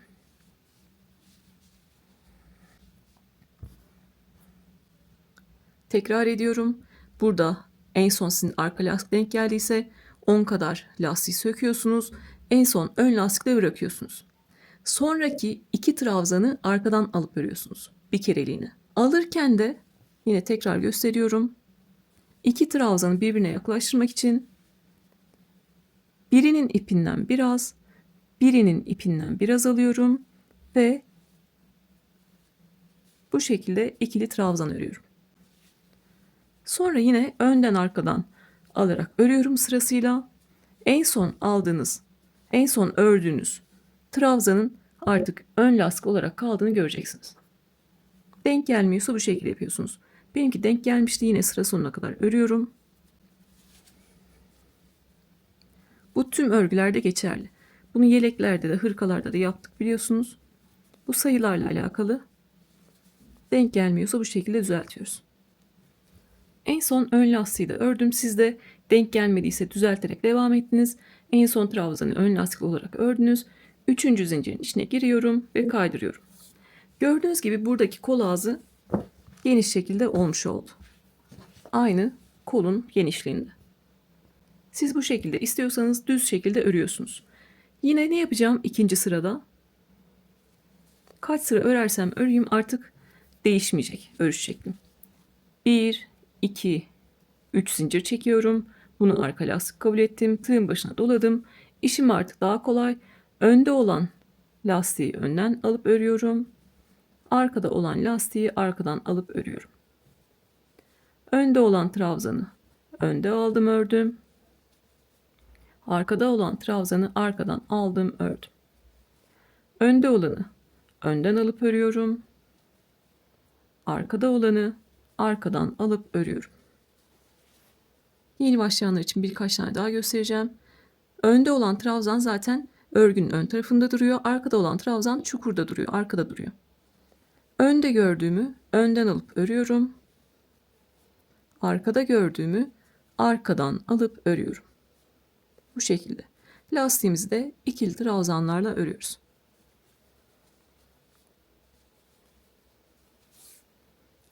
Sıra sonunda yine 3. zincirin içine kaydırıyorum. Tekrar 3 zincir çekiyorum. Önde olanı önden, arkada olanı arkadan alıp örüyorum. Bunu istediğim sıra sayısı kadar yapabilirim. Benim genişliğim ne kadar olacaktı? 22 santim. Burada yaklaşık 18 santime ulaşmıştım. Demek ki 22 santim olana kadar düz şekilde lastiğimi öreceğim. Düz şekilde örecekler, bu şekilde devam ediyorlar. Şimdi daraltma yapacaklar. Nasıl yapacaklar? Düz şekilde örenler istedikleri uzunluğa kadar, yapmaları gereken uzunluğa kadar gelsinler. En son sıra sonunda bekliyorlar. Beraber düzgün bitiş yapacağız. Kol ağzına bir sıra ikili trabzan örmüştük. Daraltmayla örecekler. Ne yapacaklar? 1, 2, 3 zincir çekiyoruz. Tığın başına doladım. Bu sefer de daraltma yapacağımız için 2 trabzanı önden alıp örüyorum. 2 trabzanı arkadan alıp örüyorum. 2 trabzan önden, 2 trabzan gördüğünüz gibi tığın üzerinde. 2 trabzanı arkadan. 2 trabzan tığın arkasında. Yine ikili trabzanlarla örüyoruz. Daraltma yapacağımız için 2 önden aldım ördüm. 2 arkadan aldım ördüm. Bu şekilde trabzan sayısını yarıya düşürmüş olacağız.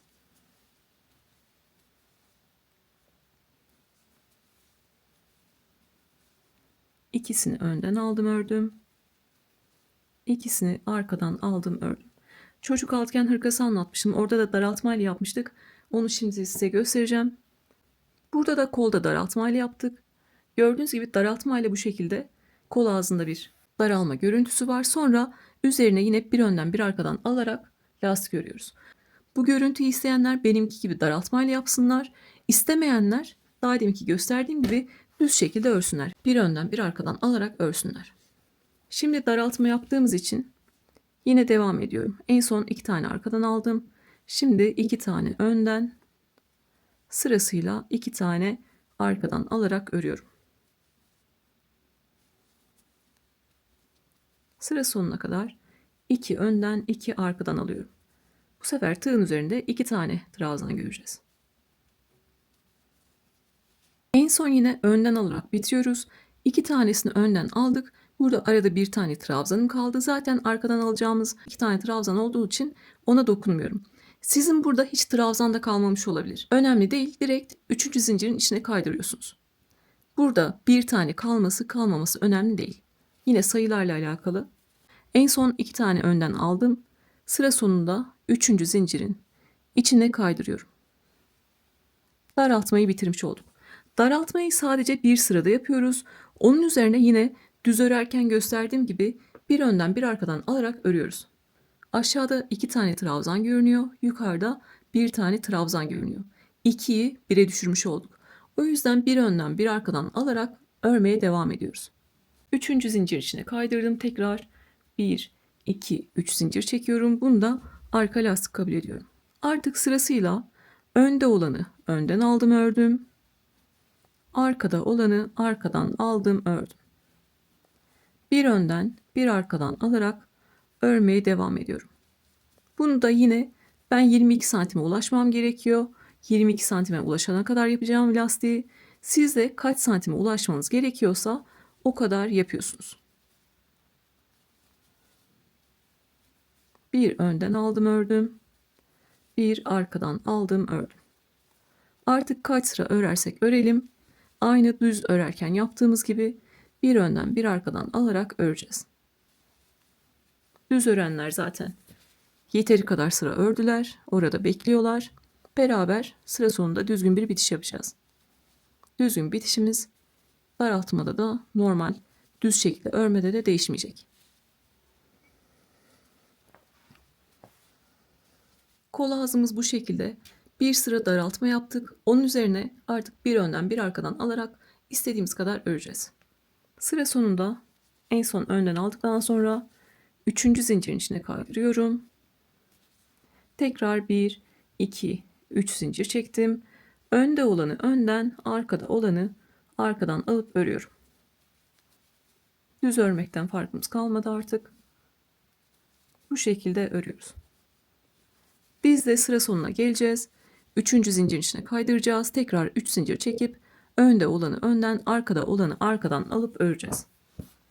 Bir önden bir arkadan alarak koltuk altından bileğe kadar 22 santim olana kadar örüyorum.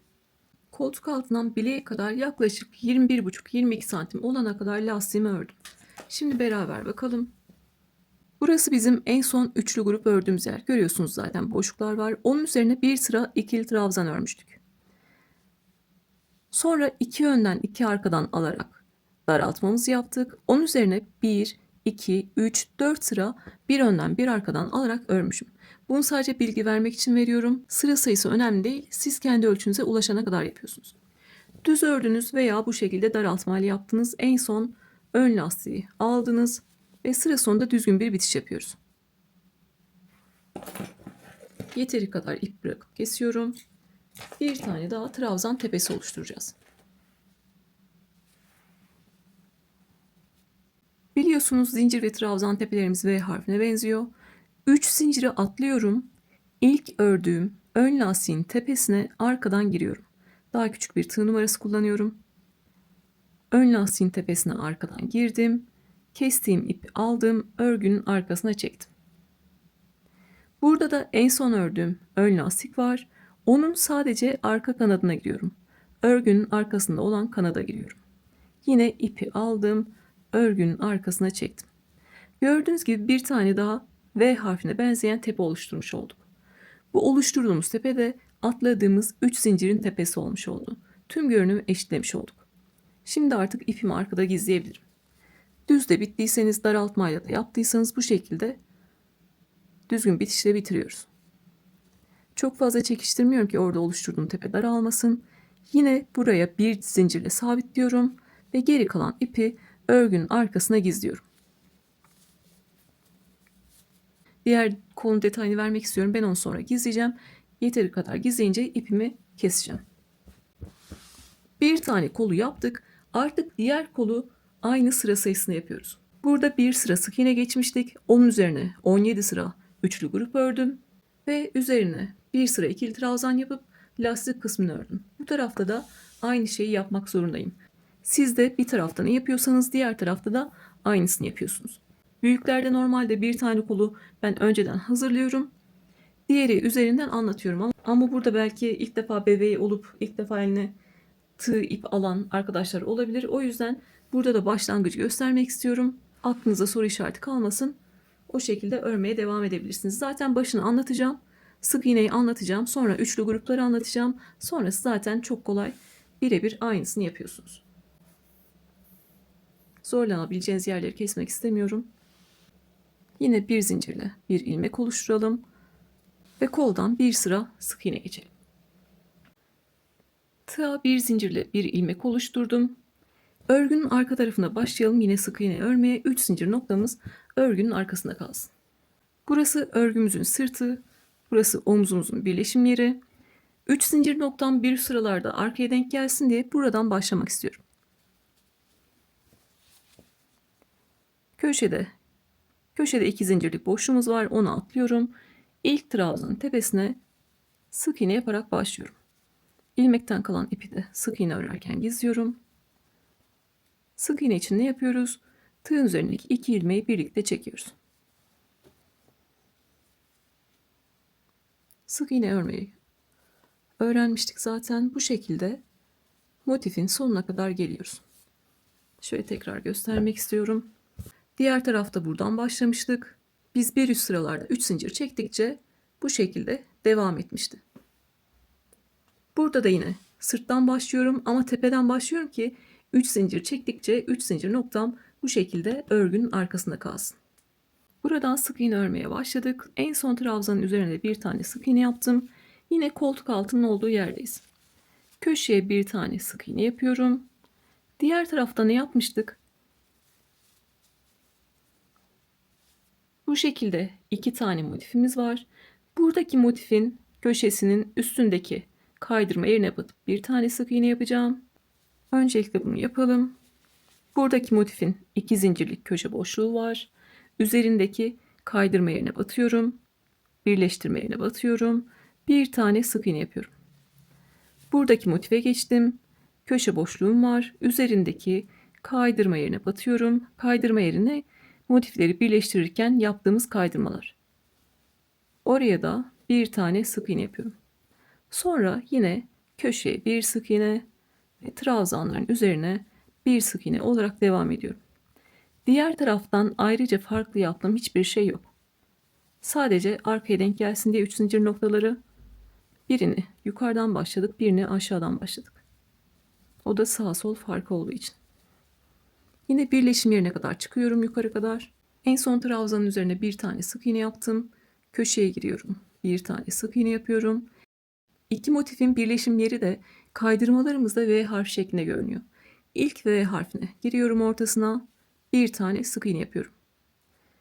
2 zincirlik köşe boşluğuna giriyorum. Bir tane sık iğne yapıyorum. Bir bütün kolu sık iğnelerle dolanmış oldum. Sıra sonunda ne yapıyorum? İlk sık iğnenin tepesine girdim ve kaydırdım. 1, 2, 3 zincir çekiyorum. Aynı yere 2 tane daha ikili trabzan yapıyorum. 3 zincirle beraber 3 tane ikili trabzan yapmış oldum. Diğer tarafta da kolu nasıl örmüştük? 1, 2 sık iğne atlamıştık. Üçüncüye 3 tane ikili trabzan yapmıştık. 3 tane ikili trabzan, arada 2 tane sık iğne atla. Üçüncüye 3 tane ikili trabzan yap. Bu şekilde.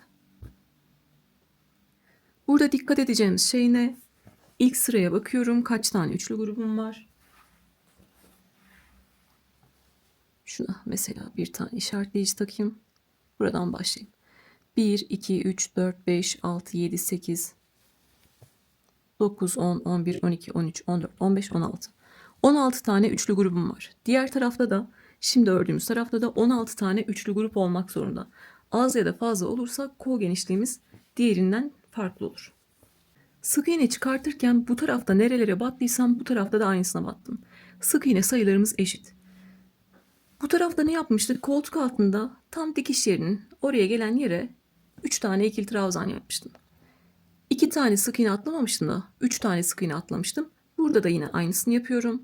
Diğer tarafta ne yaptıysam bu tarafta da aynı şekilde ilerliyorum. Zaten o şekilde fazladan grup ya da eksik grup yapma şansımız yok. Tüm sayılarımız eşit. Burada 2 tane değil 3 tane sık iğne atlıyorum. Dördüncüye 3 tane ikili trabzan yapıyorum. O da tam koltuk altına denk gelsin diye. Sonra yine sırasıyla 2 tane sık iğne atlayıp üçüncüye 3 tane ikili trabzan yapalım ve sıra sonuna kadar gelelim. En son 16 tane üçlü grup olduğundan emin olacağım ve artık bir üst sıraya çıkabilirim. Yeni başlayanların yanlış yapacağı yer burası olabilir. Üçlü grup sayıları farklı olursa kolların genişliği de farklı olacaktır. Sıra sonuna kadar geldim. Yine arada 2 tane sık iğne var. Sıra sonunda 3. zincir içine kaydırıyorum. 16 tane grubum var mı diye bakıyorum. Yine bu tarafta da bakıyorum. 1, 2, 3, 4, 5, 6, 7, 8, 9, 10, 11, 12, 13, 14, 15, 16. 16 tane üçlü grup yapmışım. Artık burada olduğu gibi 17 sıra olana kadar üçlü gruplarımı örebilirim. Ne yapacağım? Yine hatırlatma olsun. İkinci trabzanın tepesine kaydırdım.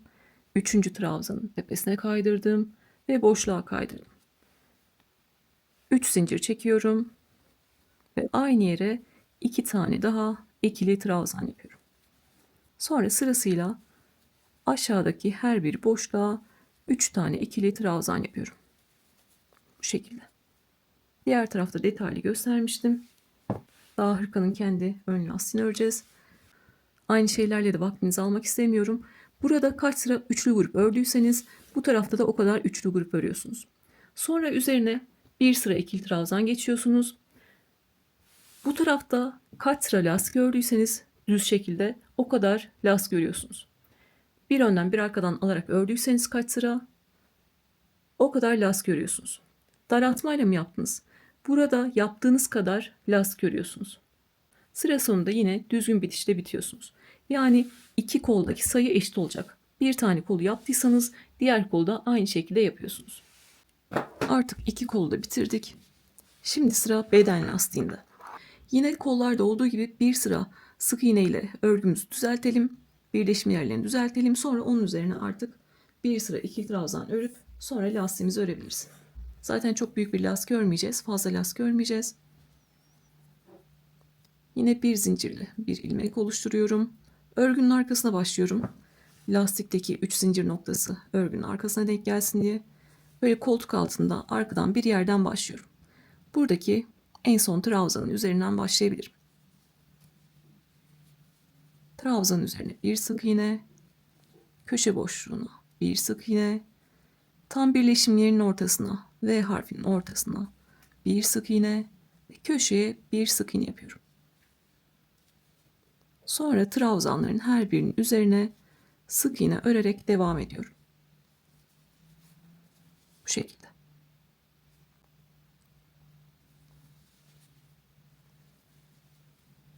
Buradaki zeminimiz zaten düzgün. Trabzanların üzerine sık iğne yapalım ve köşedeki 2 zincirlik boşluğa kadar gelelim. Buradan başlamıştık. Köşeye kadar geldik. Köşede 2 tane sık iğne yapıyorum. 2 zincirlik boşluğa 2 tane sık iğne yapıyorum. Sonra yine trabzanların üzerinden sık iğne çıkarmaya devam ediyorum. Sizin eliniz sıkıdır. Buradaki 2 tane sık iğne az geldiyse, zaten az geldiyse kasma olmuştur. Ya böyle içe doğru kıvrılır, ya böyle dışa doğru kıvrılır ya da böyle içe doğru kıvrılır. Kasma yapar. O zaman siz öyle bir kasma varsa burayı 3 tane sık iğne ile de geçebilirsiniz. Sayı önemli değil. Önemli olan orada kasma olmasın. Köşeyi de 2 tane sık iğne ile geçtik. Yine birleşim yerine kadar gelelim. Eli sıkı olanlar olursa diye birleşim yerine de bir tane bir şey göstereceğim size. Eli sıkı olanlar orada onu kullanabilir. Trabzanların üzerine sık iğne yaptım. Köşeye bir tane sık iğne yaptım. Biz burada ne yapıyoruz? Buradaki birleşim yerinin ortasına batıyoruz. Bir sık iğne yapıyoruz. Sonra köşeye geçiyoruz. Bu şekilde. Ama birleşim yerinde eli belki daha farklı gelenler olmuş olabilir. Eli daha gevşek gelmiştir. Bu noktası daha geniştir. Sadece bu ortaya battığınızda burada çukur bir görüntü oluyorsa, kasma oluyorsa siz de birleşim yerinden V harfinin yanından bir tane sık iğne çıkartırsınız. Bu şekilde. Sonra bir de ortasından çıkartırsınız. Yani birleşim yerinden 2 tane sık iğne çıkartabilirsiniz. İlla ki ben bir taneyle geçtim diye bir taneyle geçmek zorunda değilsiniz. Burası geniş olmuştur. Benimkinde de öyle. Burada ve burada ben bir tane çıkardım ama bir sonrakinde elim gevşek gelmiştir. Buradaki kaydırmaları gevşek yapmışımdır. 2 taneyle geçebilirim. Önemli olan orada kasma olup böyle çukur bir görüntü olmaması. Ben şimdi sadece ortasına batarak devam edeceğim.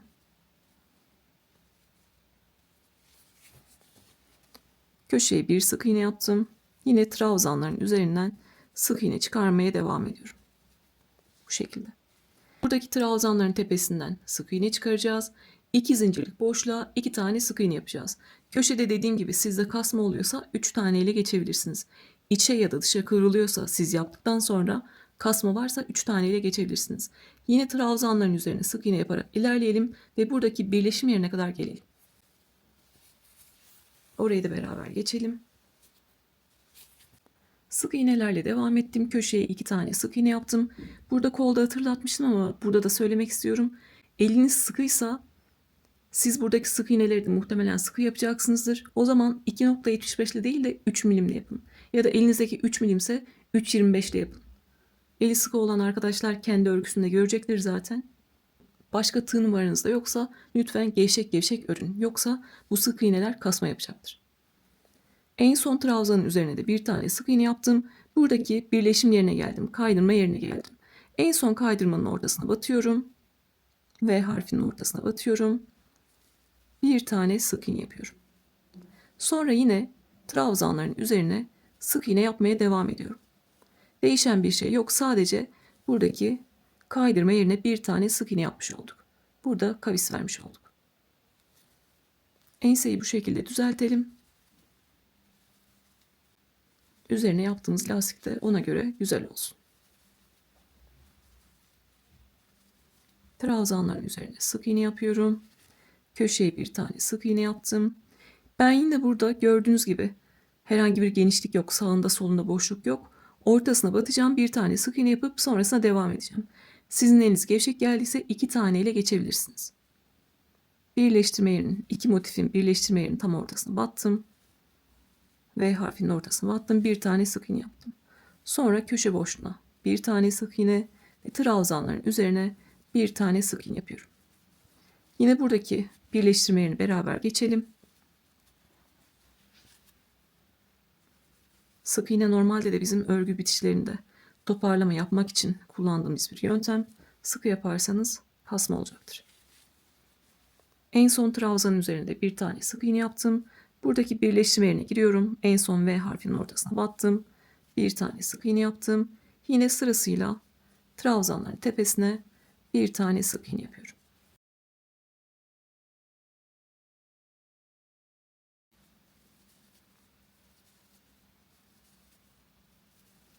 Köşeye geldim. Köşeye 2 tane sık iğne yaptım. Sonra aşağıya doğru devam ediyorum.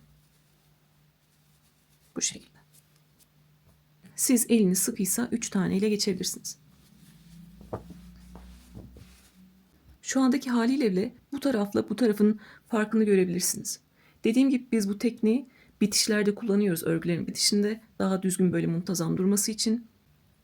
Yine bu tarafta yaptığımız gibi trabzanların tepesine sık iğne yaparak devam ediyoruz. Birleşim yerine bir tane sık iğne yapıyorum. Siz istiyorsanız 2 tane ile geçebilirsiniz. Aşağıya kadar devam ediyoruz. Köşede 2 tane sık iğne yapıyorum. Siz eliniz sıkıysa 3 tane ile geçebilirsiniz. Yine trabzanların üzerinden devam ettim. Köşeye bir tane sık iğne yaptım. Birleşim yerine sık iğne yapıp yine köşeden devam ediyorum. Yani sıra sonuna kadar geliyorum. Sıra sonuna kadar aynı bu tarafta ne yaptıysak aynı işlemleri yapıyoruz. Burada örgünün arkasına sık iğne çıkarmaya başlamıştık. Sırasıyla devam ettik. Bir bütün örgünün etrafından sık iğne çıkardık ve sıra sonuna kadar geldik. Şimdi ne yapacağız? Kasma olduysa diye yine elimizle düzelteceğiz. Bundan önceki örgümüz süveterdi biliyorsunuz. Onda da bir bütün zemin düzeltmiştik. Aynı şeyi yapıyoruz. Çok fazla güç uygulamıyorum. Sadece kasma varsa diye böyle sık iğnelerin tepesini açıyorum.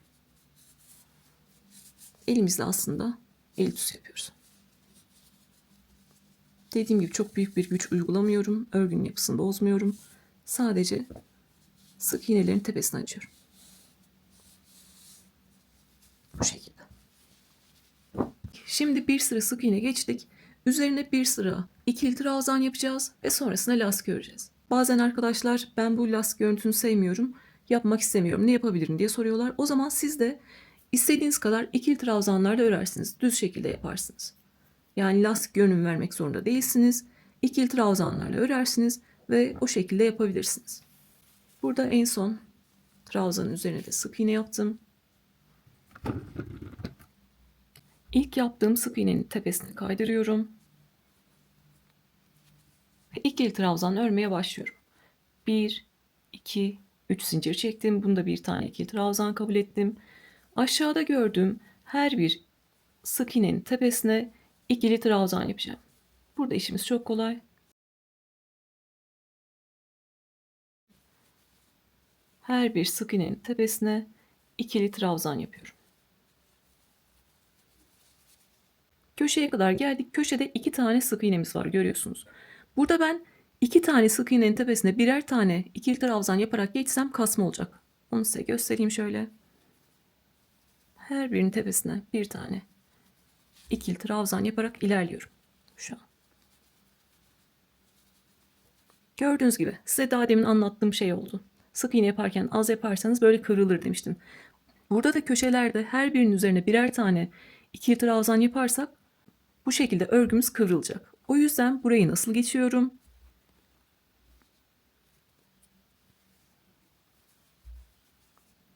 Aşağıdaki sık iğnelerin tepesine 2 tane ikili trabzan yapıyorum. Birincinin tepesine girdim. 2 tane yaptım. İkincinin tepesine girdim. 2 tane yaptım. Şimdi örmeye devam edelim.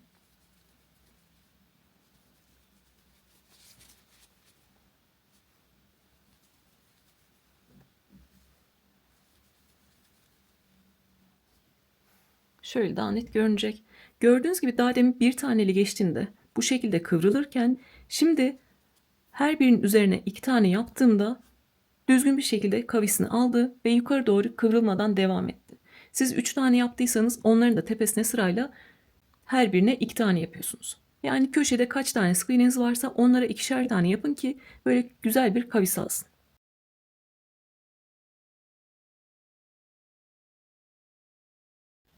Bu detayları da bilerek gösteriyorum. Başka örgülerde de yaptığınızda kullanabilirsiniz.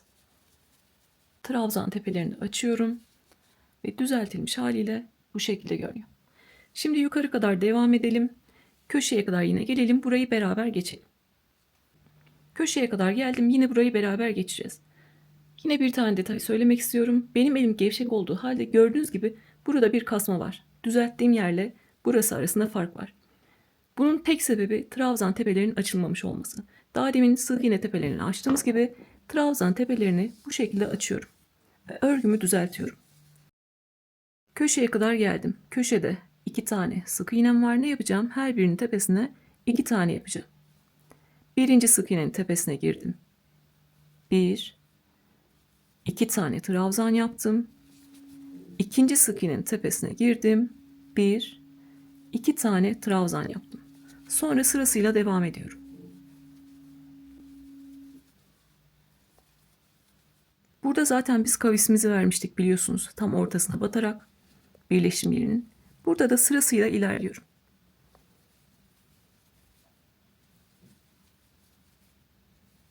Yine her bir sık iğnenin tepesine bir tane ikili trabzan yapıyorum. Şimdi görüntüsünü de göstereceğim.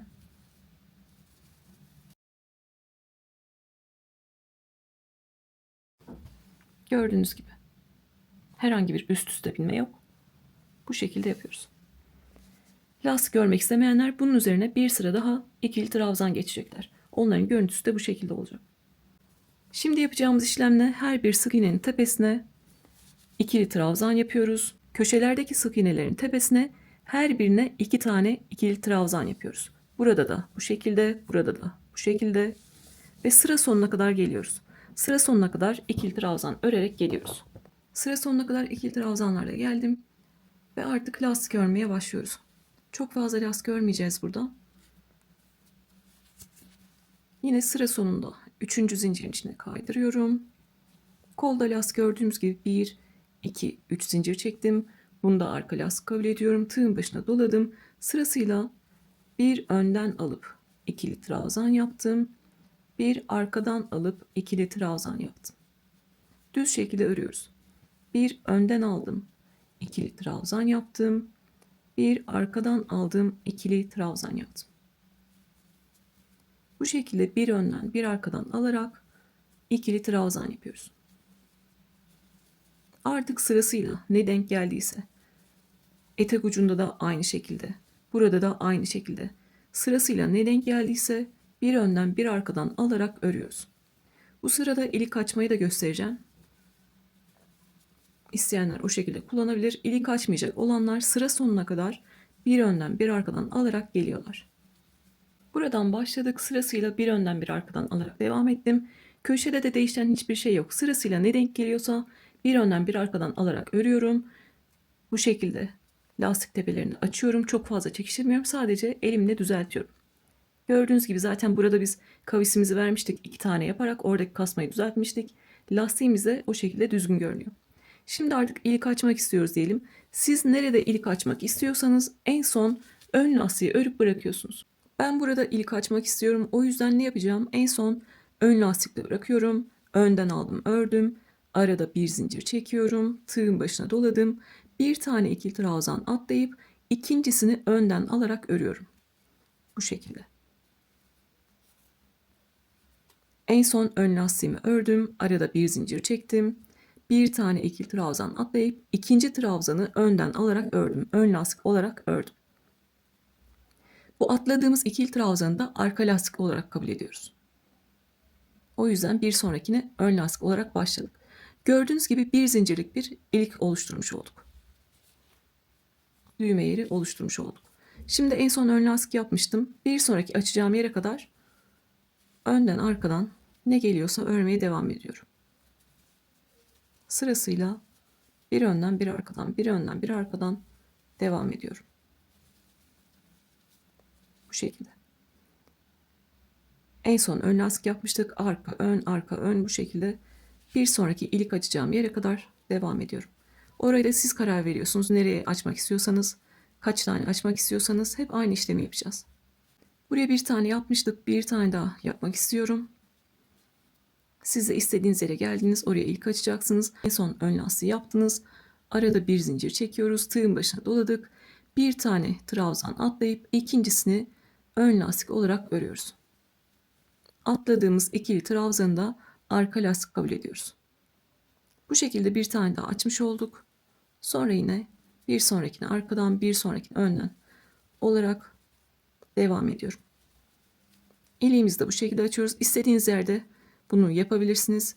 Siz belki ta buraya kadar geleceksiniz. Burada tekrar açacaksınız. O şekilde de daha kapalı şekilde de kullanmak istiyorsunuz. Oralara da yapabilirsiniz. Ben 2 tane açtım. 3 ya da 4 tane yapmak sizin zevkinize kalmış artık. Bu şekilde. İlk açmayı da gösterdim. Artık sıra sonuna kadar trabzanları bir önden bir arkadan alarak örüyoruz. Ve sıra sonuna kadar geliyoruz. Sıra sonuna kadar geldim. Benim yine en son lastiğim ön lastik olarak denk geldi. Denk gelmeyenler ne yapacaktı? 10 kadar lastiği söküyorlar. En son ön lastikle bırakıyorsunuz. Tığın başına doladım. Sonraki 2 tanesini arkadan alıp örüyorum. Bunu sadece bir kereliğine yapıyoruz. Örerken de birinin ipinden biraz alıyorum. Bir trabzanın ipinden biraz. Bir trabzanın ipinden biraz alarak arka lastik olarak örüyorum. Hem de 2 trabzanı birbirine yaklaştırmış oluyorum. Bunu sadece bir kereliğine yaptık. Sonra önden arkadan alarak örmeye devam ediyoruz. Bu şekilde yine en son ördüğümüz trabzan ön lastik olarak kalmış oluyor. En son trabzanı da ön lastik olarak ördüm. Üçüncü zincirin içine kaydırdım. Burada bir zincir çekip ipimi biraz uzatacağım. Sökülmesin diye. Herhangi bir düzeltme yapmadım. Gördüğünüz gibi kasmalar var. Biraz geri alacağım şöyle.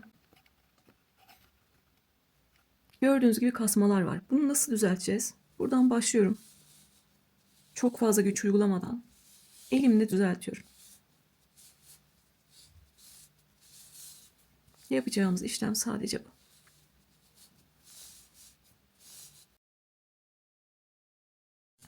Bir bütün örgünün etrafından elimle geçtim.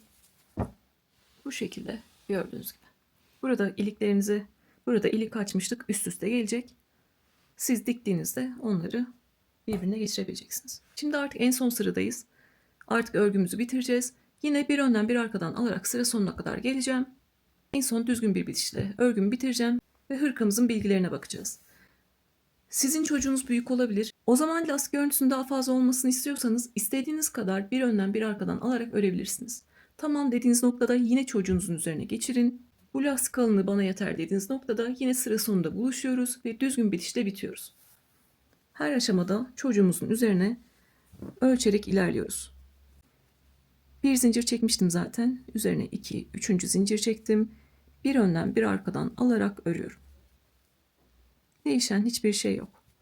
Bir önden bir arkadan alarak örüyorum. Önde gördüğümü önden aldım ördüm. Arkada gördüğümü arkadan aldım ördüm. Önde olanı önden aldım ördüm. Arkada olanı arkadan aldım ördüm. Bir tane ilk yeri nasıl geçeceğiz onu size göstereceğim. Sonra sıra sonuna kadar bir önden bir arkadan alarak devam edeceğiz ve örgümüzü bitireceğiz. Buradan başlamıştık. İlk açtığım yere kadar devam ettim. Ne yapıyorum?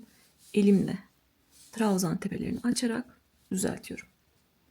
En son önden aldım. Trabzanı yine önden alarak ördüm.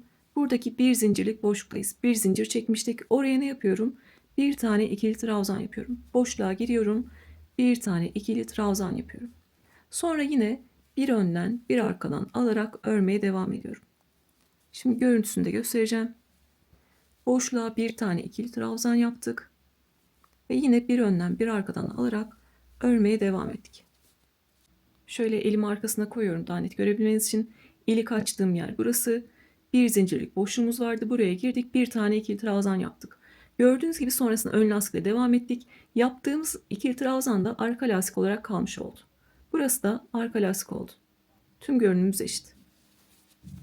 Yine bu şekilde devam ediyoruz. Önden arkadan alarak örüyoruz.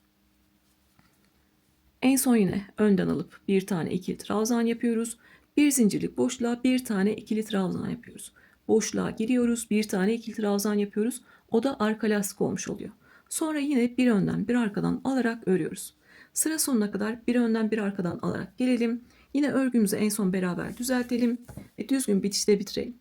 Sıra sonuna kadar geldim. En son önden alıp ördüm. Yine bu şekilde kasmalar varsa elimle düzeltiyorum. Çok fazla çekiştirmeden. Özellikle köşelerde. Ve sıra sonuna kadar geliyorum. Sıra sonunda en son önden alıp ördüm. Düzgün bir bitiş için yeteri kadar ip bırakıp kesiyorum. Kolda da bedende de aynı işlemi yapacağız. Bir tane trabzan tepesi oluşturacağız. 3 zincirimizin tepesi düzgün değil. Onun tepesini oluşturacağız. Daha küçük bir tığ numarası alıyorum daha rahat edebilmek için. 3 zincir bıraktım. Ön lastiğin tepesine arkadan girdim. İpi alıp arkaya çekiyorum. Burada da en son ördüğüm ön lastik var. Onun da arka kanadına giriyorum. İpi aldım ve arkaya çektim. Bu şekilde bir tane daha trabzan tepesi oluşturmuş oldum. Bir zincirle ipimi arkada sabitleyeceğim. Sonra yeteri kadar ipimi gizledikten sonra dışarıda kalan ipi keseceğim. Artık bitmiş haliyle örgümüzün ölçüsüne bakabiliriz. Kaç gram ip kullandık ona bakabiliriz. Ben bir yaş yaptığım için haliyle az ip gidecek. Siz kendi çocuğunuzun yaşına göre boyunu da artırmış olabilirsiniz. Fazla motif de örmüş olabilirsiniz. Ona göre ip sayısını çoğaltıyorsunuz. Şimdi ne kadar ip kullanmışız ona bakalım. 138 gram. Tekrar bakıyorum.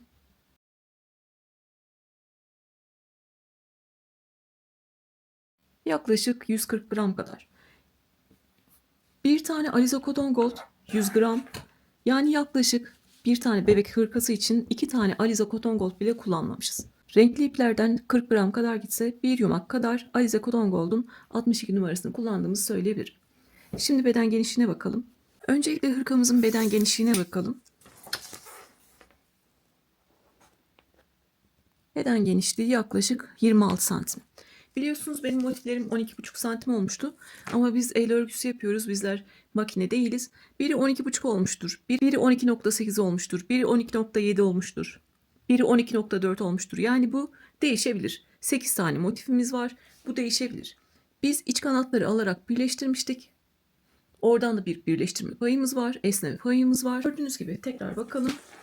Beden genişliğimiz 26 santim.